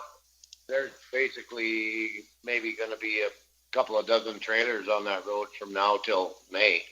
Oh, it's the long weekend in September, Kevin, and then the long weekend in May. Is that what I'm hearing from you? Normally we would have had the music festival this weekend coming up, but we canceled it this year. So, I mean, the weekend after the September long weekend is normally our last weekend, yeah. And just where I'm getting at is if we do some sort of work there, how that impacts your business. Oh yeah, no, there's that wouldn't impact us at all now. I mean it's easy peasy now because there's basically zero traffic now. So if we were to turn it to gravel now, it doesn't really affect you guys until possibly the long weekend in May, correct? Is that what I'm hearing? Did your phone die? Sorry, I had you muted still. They're getting feedback if I don't have you muted and I. Sorry, Kevin. So what I'm hearing is if we turned it to gravel now until the long weekend in May, it really doesn't affect or impact your business then? No. Oh, good. No. Okay. No, that's what I want. Thank you, sir. Okay, thank you. Is there any other questions? Our questions on the memo that's in front of us now, Councilor Nixon? Like we were going to proceed with at least redoing the base on this road. I thought we had decided that at an earlier council meeting here a month or two.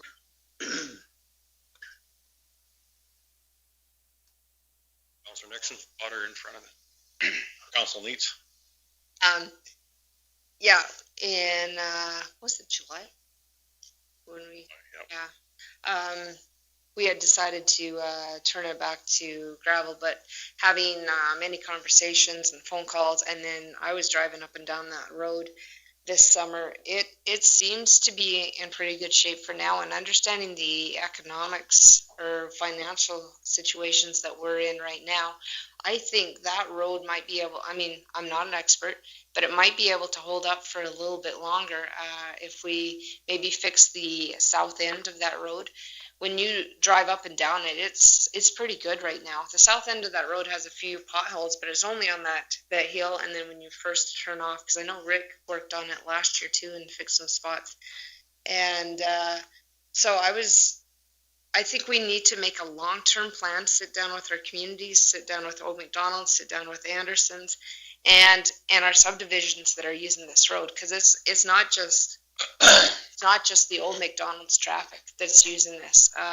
When you drive up there, because when I was driving up there, we have I saw a lot of cars turning right, and they're going into our subdivision. So they are really heavily using that road too. I know nobody wants gravel, even Andersons don't want gravel. So just to turn it back to gravel right now, as part of building up a base, I understand that, but we don't have a solution at the end of that, and all solutions have a financial cost. Maybe for this year we could save some costs by not tearing up that road, and it seems to have held up so far with that, even with we've had the 75% ban, but I know Mr. Anderson said he has used that road anyway. So maybe on the south end, we can do a little bit of patching, but and allow Andersons to go up to their driveway, but then we keep that north end. because we need to find a financial solution, and I think between all communities, to see how we can keep this road viable and going, because there is a lot of traffic on that road every single day in the summertime. Mr. Nyberg? Well, it was my understanding that, and I can't remember, the monies that we were spending on repairs, help me out, was it 15,000? 45,000? Between 15 and 20 a year, just in 15 and 20 a year. And so we were saving that money, and we haven't done that this year. Is that correct? did some. How much have we spent on this road? I don't have those numbers off the top, but I could get them. The other thing you have to remember is we have a certain amount of money allotted to the entire Buffalo Lake area. When we got hit with the 35% shallow gas reduction imposed on us by the provincial government, we had to cut budget. We took the money that we had slated for Buffalo Lake, had to reduce it substantially. Part of it had been spent on this road. Part of it was gone to other communities up there to save berms that were being washed out by the overcapacity of water, I guess, at the lake. Council agreed to that budget cut, and there is no money out there to go up and do anything else this year. And that's what I was getting at. That was our cost saving, was not to do the repairs.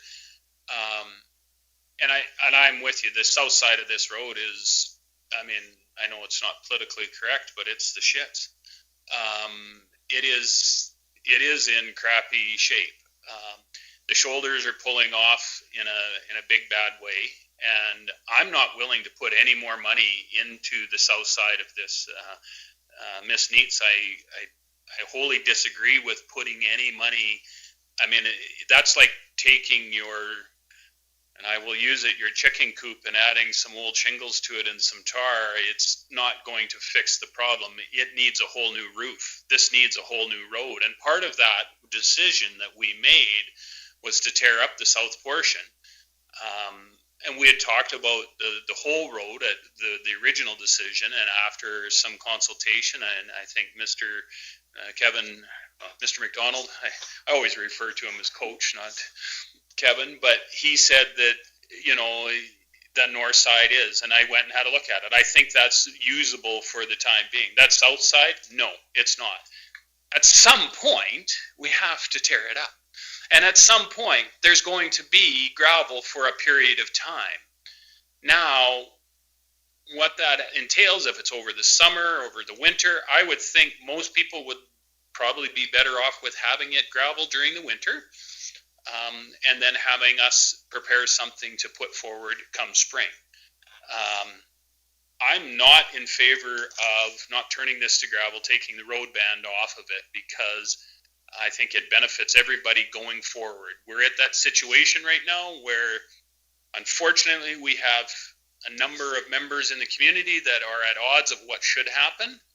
I don't want to be sitting here navel-gazing and not make a decision because we don't feel that this person or that person is dealing with it. That's why we sit here as seven, and that's why we get paid the big bucks to make the tough decisions. I think we've already made it going forward with the plan that we would look at it during our strategic planning coming up this fall. So I'm a little confused. I get what we're doing here, but I'm not sure to what end we're going to get. Leaving pavement there, that crap that's there now is not worth it. It's not safe for anybody, and it's not something that I'm willing to do. And definitely not put any more money into that. A.O. Cassidy, and then just wanted to make council aware, and I did make you aware on Friday afternoon, but the Farmers Advocate is listening. He's on the line. At about 1:45 on Friday afternoon, I did receive an email from them asking, sorry, my computer doesn't want to work with me, asking that we consider exempting Mr. Anderson from the 75% road ban. And it said he'd been contacted by Mr. Dale Anderson, who farms through a family corporation on the property along Range Road 21 due north of 601 in Stettler County. I understand that Mr. Anderson, that Range Road 21-2 has been the subject of a 75% road ban for a lengthy period of time, but the recreational vehicles are effectively permanently exempt from the road ban, and construction and supply vehicles have also been exempt from time to time. I further understand that there is work planned for Range Road 21-2 in the near future. The land adjacent to Range Road 21-2 is zoned agricultural use, and the semi-permanent 75% road ban has materially affected the ability of Mr. Anderson to conduct his farming operations in a timely and efficient manner. On behalf of Mr. Anderson and his farming corporation, we are requesting that your administration issue a temporary exemption from the 75% road ban until November 30th, 2020 to allow Mr. Anderson to conduct his harvest and related farming operations. So basically, I responded to him and I copied you on that email that I was unwilling to exempt him, to grant his request for the temporary exemption from the 75% road ban. The risk of heavier loads utilizing this road would further deteriorate the roadway's condition and would result in the roadway becoming a traffic safety matter. And I said that you were discussing this road today and that I would bring forward the farmer advocate's concern and request.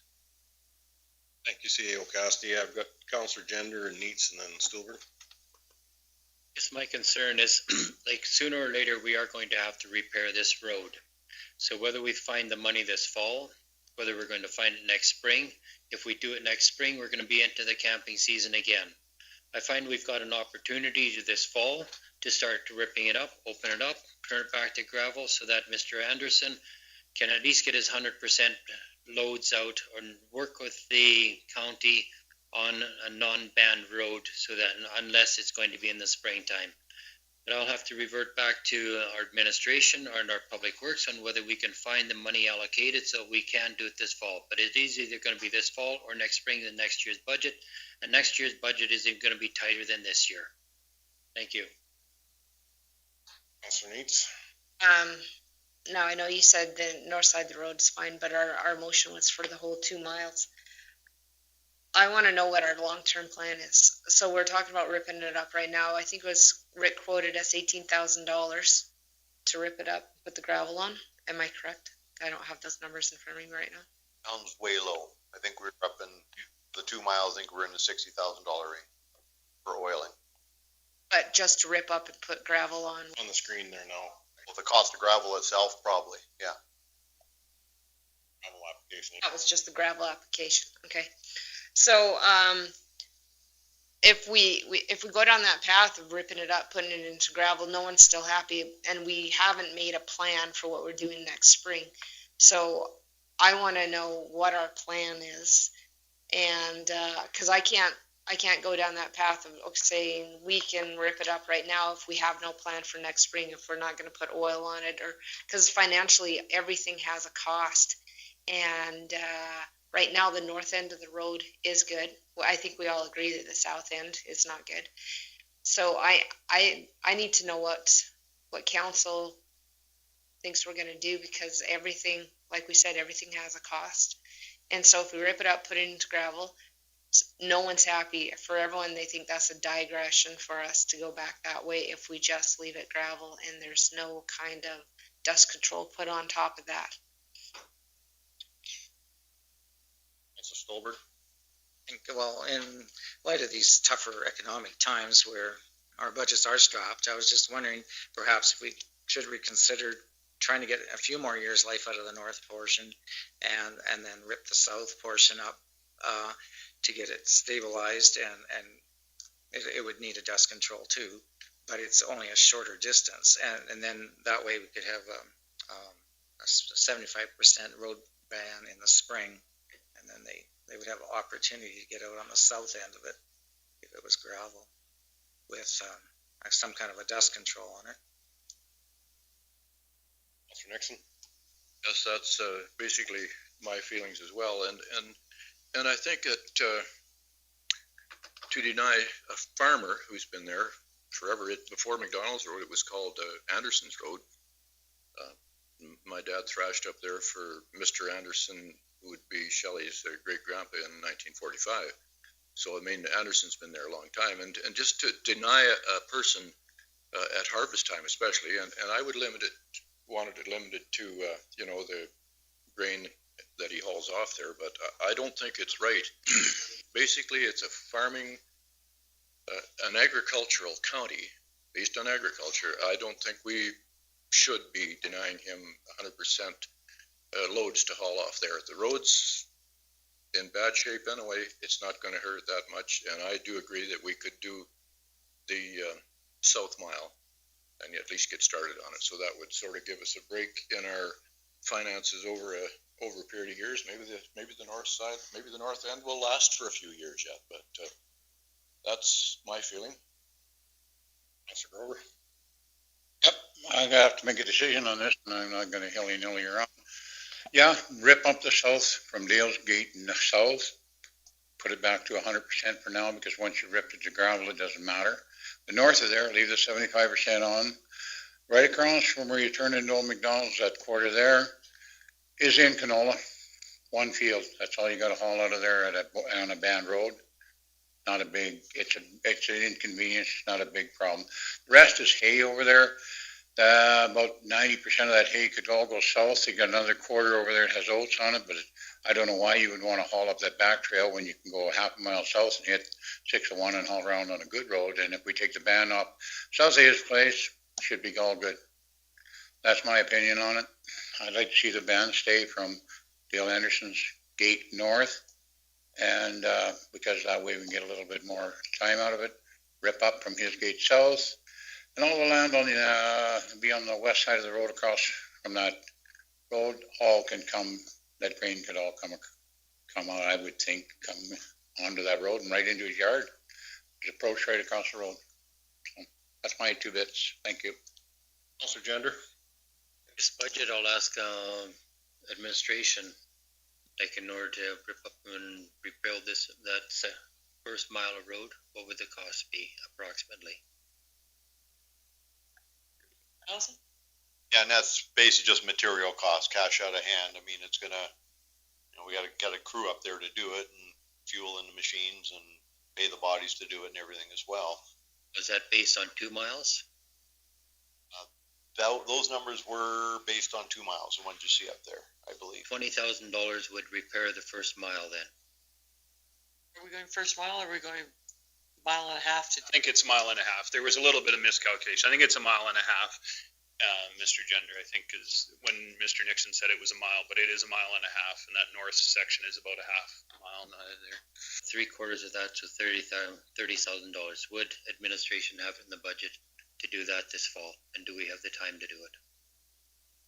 We would have to cut something else that we'd be doing in order to put the gravel on it, and the time, I can make the time. We'll just, something else won't get done, that's all. We can pull off the Bayview extension for now and finish it next year and get cracking on this if you want. Probably a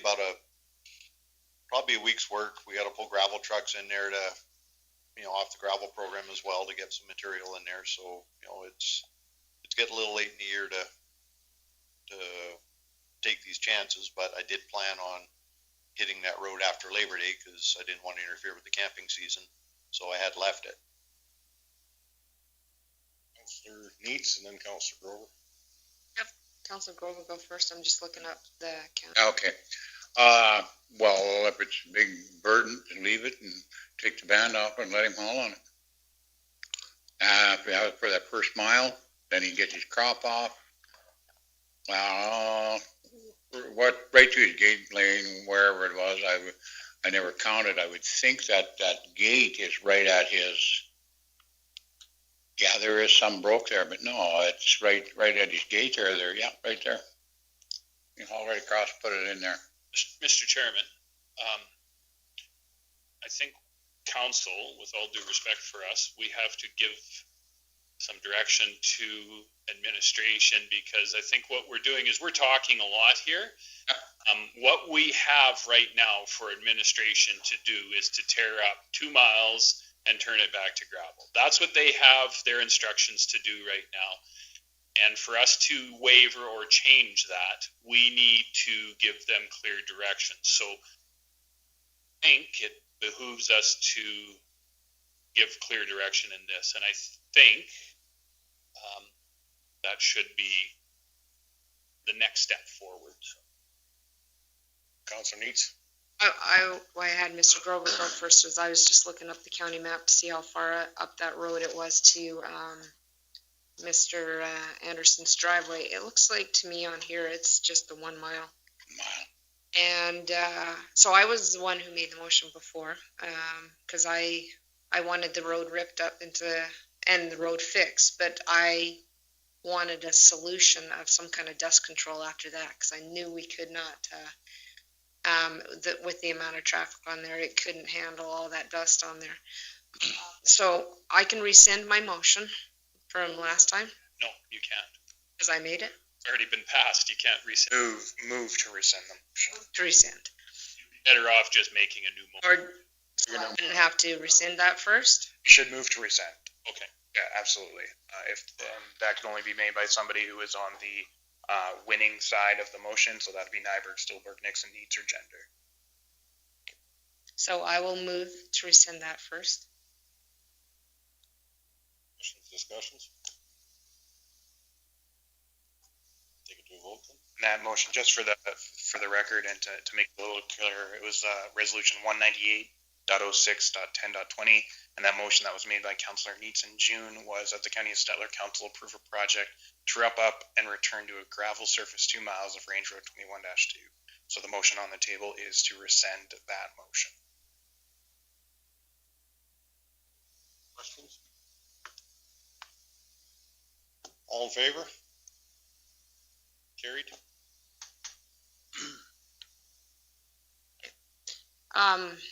Now before I make another motion, when I was driving that road, the worst part of the road was actually from 601 up to the slough.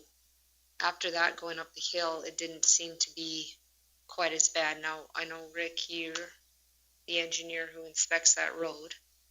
What was it like after that to the driveway?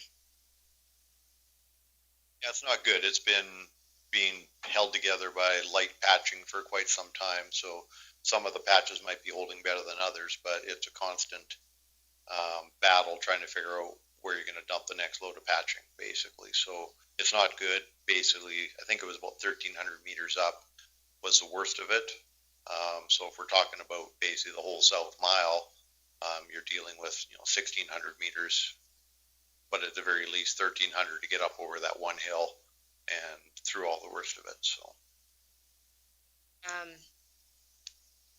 Because when you look at this and the cost it takes to rip it up into gravel, that's all we've talked about so far. We did have some of those numbers up there to oil it. I believe the council needs to have discussions with all parties involved about what kind of dust control we put on after if we so choose to rip it up that south end into gravel. Dust abatement too. Abatement. If it's an oil. Because as we're listening to our CEO Cassidy, there's a huge cost in abatement too after that. So I don't want to leave it just to gravel either, because it's still going to cause dust, a lot of dust when you get that many people and you hear that there's 100,000 people there in the summertime. Granted, not all of those are driving, but there needs to be some kind of dust abatement put on there too that will withstand with that kind of traffic too. And I understand there's a huge cost to that, and I don't think the county will be able to shoulder that 100%. So. Councilor Gender? When you terminate a gravel road onto say a dust abatement or a pavement road, the worst place to end it on is on a hillside, because the gravel always tends to work away from it. So I'll leave that discretion up to Public Works, like to where to end it at their discretion. Okay. Councilor Nixon? I just think that we have to do the full mile at least, because the part of the objective is to get Mr. Anderson, 100% payload out of his property there. So I will make that motion that we do the first mile or whatever it takes to get to his gate. Return it to gravel for this fall, and in the spring we can discuss dust abatement. Yes, and yes, go ahead, Councilor Nyberg. I think what we'll do is, versus this spring, Mr. Nixon, is during our strategic planning and budget this fall is the time to do that. So yes. We wouldn't do. Spring might be a little late. Wouldn't do the dust abatement till then, but. Yes, exactly. No, fair enough. Make decisions on it before then, yes. Yeah. My motion. Motion, okay. Discuss dust abatement in strategic planning. And I have a comment on it also too, as part of our discussion, is that we do have, possible commercial entities up there. And we have a farming livestock operation. We have a lot of other people living up there, and that's, why we're sitting here discussing this again. And that's why it's such a hot topic with everybody. But on that, the realistic part is as we say, we have to look at this in our long-term planning, but also to the fact that, I don't think we can sit here right now and say that the county will oil that next year, because we do, the county cannot by themselves oil that unless we hit us right, and that'll hit a payment, yeah. But people on the phone have to realize that we're going to be talking to all the communities, all the neighbors. What do we do to get this road into shape? Councilor Neitz and then Councilor Grover. That's what I wanted. I wanted an understanding and a clarification that we will be speaking to all of our communities. They want us to speak to them, and I want to speak to them because financially, this is going to cost a lot of money for any kind of dust abatement, and I do not want that to stay strictly gravel. For all the traffic that's going on there, you need to make sure it's safe. And when you have that kind of dust hanging on a day where there's no wind, you can't see, and I don't want accidents or people sliding into those ditches. So I think we need a clear commitment that we will also speak to our communities about how we're going to address the dust issue. Councilor Grover? I'd be in favor of taking the band off up to Dale's driveway, but in all fairness, I think Rick should have a look at that, because maybe if there's a piece there that, so the dust don't blow in his yard, and it's good, so that's it's to his gateway, it's a mile. But if there's a piece there that isn't, then maybe it might be in both there, help a little bit on the dust control till we get this problem solved. Leave it. Okay? Still leave the band at 100% up to his driveway. Lift the band off underneath to his driveway. Yep. Okay. Yeah, I agree with Mr. Grover. There's a piece in front of that where he doesn't want to rip it up. And, we need to leave it to his discretion to figure out what's best, and then put the 100% on there just to his driveway. Because it seems to be, I'm not professional, but it seems to be okay going up to his place. Just to clarify, by his discretion, you mean Rick Green's discretion? Oh, that's dangerous. You looked at Andrew. I Pointing at him. I was looking through you, Andrew.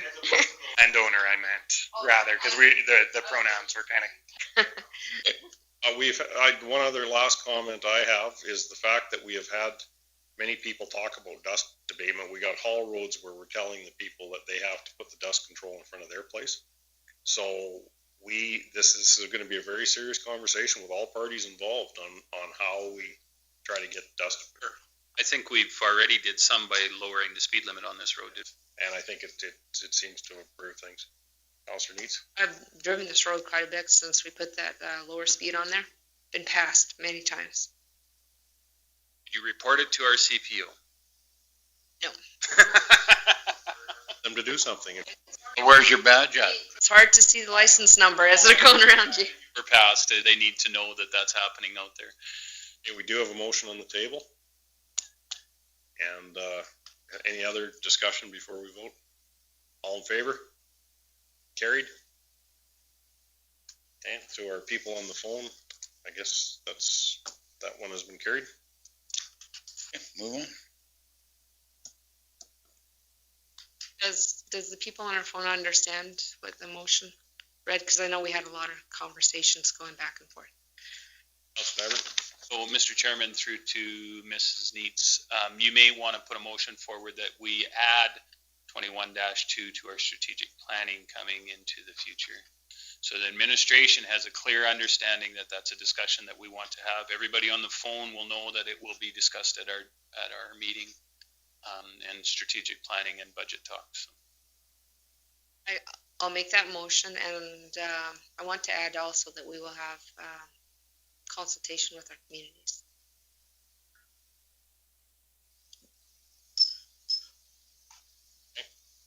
The motion on the table, all in favor?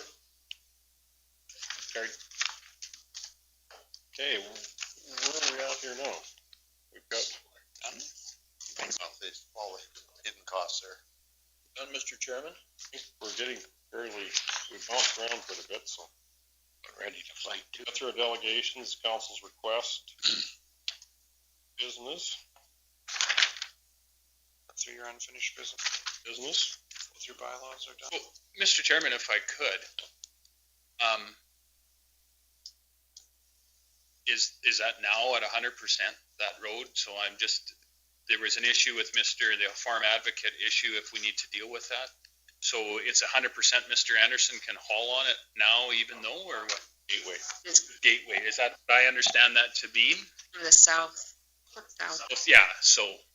Clarification, so you're going to take the 75% ban off, make it 100% up to his gate. That is to assist his agricultural hauling. He also has a permit for Ag Depot, but he has further conditions on that permit to meet before he can start hauling. Yeah, that's correct. That's what I see. Doesn't affect the other one. As long as we've got that straight. No, there was two different issues there. And the farm advocate was speaking to the farm issue, not necessarily to the agriculture. As Council Grover brought forward too with the canola to that north field, we have basically, by letting him haul out of his driveway, we have, he may have to haul an extra load or something to canola off that field. That's fair enough. No, that's what I just wanted to make it sure that he didn't have to wait for us to chew that road back to gravel. And then I wanted to make sure that the administration has instructions that she can let the farm advocate know. My concern in this, Mr. Chairman, is that the farm advocate, not knowing what we've done here today, turns around and does something that is adversely affecting the county of Stettler. So I think that needs to be. Well, they could, if they got any money left over, that farm advocate, they could build that mile of road. Good idea. Good. Off now? Still on. Okay. But I just wanted to, for everybody's clarity, that's all, and the administration understands that. But it's south from 601 to Mr. Anderson's driveway. And he can haul today if it was whatever, even though we haven't chewed it up. So, and that the farm advocate, maybe we should let them know that that's what was decided. I don't. On the phone. Okay, fair enough. I didn't realize he was there. So I think, for clarification, because we had a lot of people going back and forth for clarification, the road ban was 100% only from the 601 north to his driveway, but there's still a 75% ban on north of his driveway to 40-2. Just for the sake of compliance with the Traffic Safety Act, we should the road ban would still be effective until the sign is moved. We need to get the sign moved. You can't exceed the posted road ban. what are you doing this afternoon? That's his department. Not that. Fine, that's fine. Just for clarification, I just wanted that. Thank you, Andrew. I wasn't. I think that's out of our next meeting is Wednesday, October 14th, 2020. And we have one more motion, adjournment. Adjournment. All in favor? Good. Other than Mr. You to it. Ew.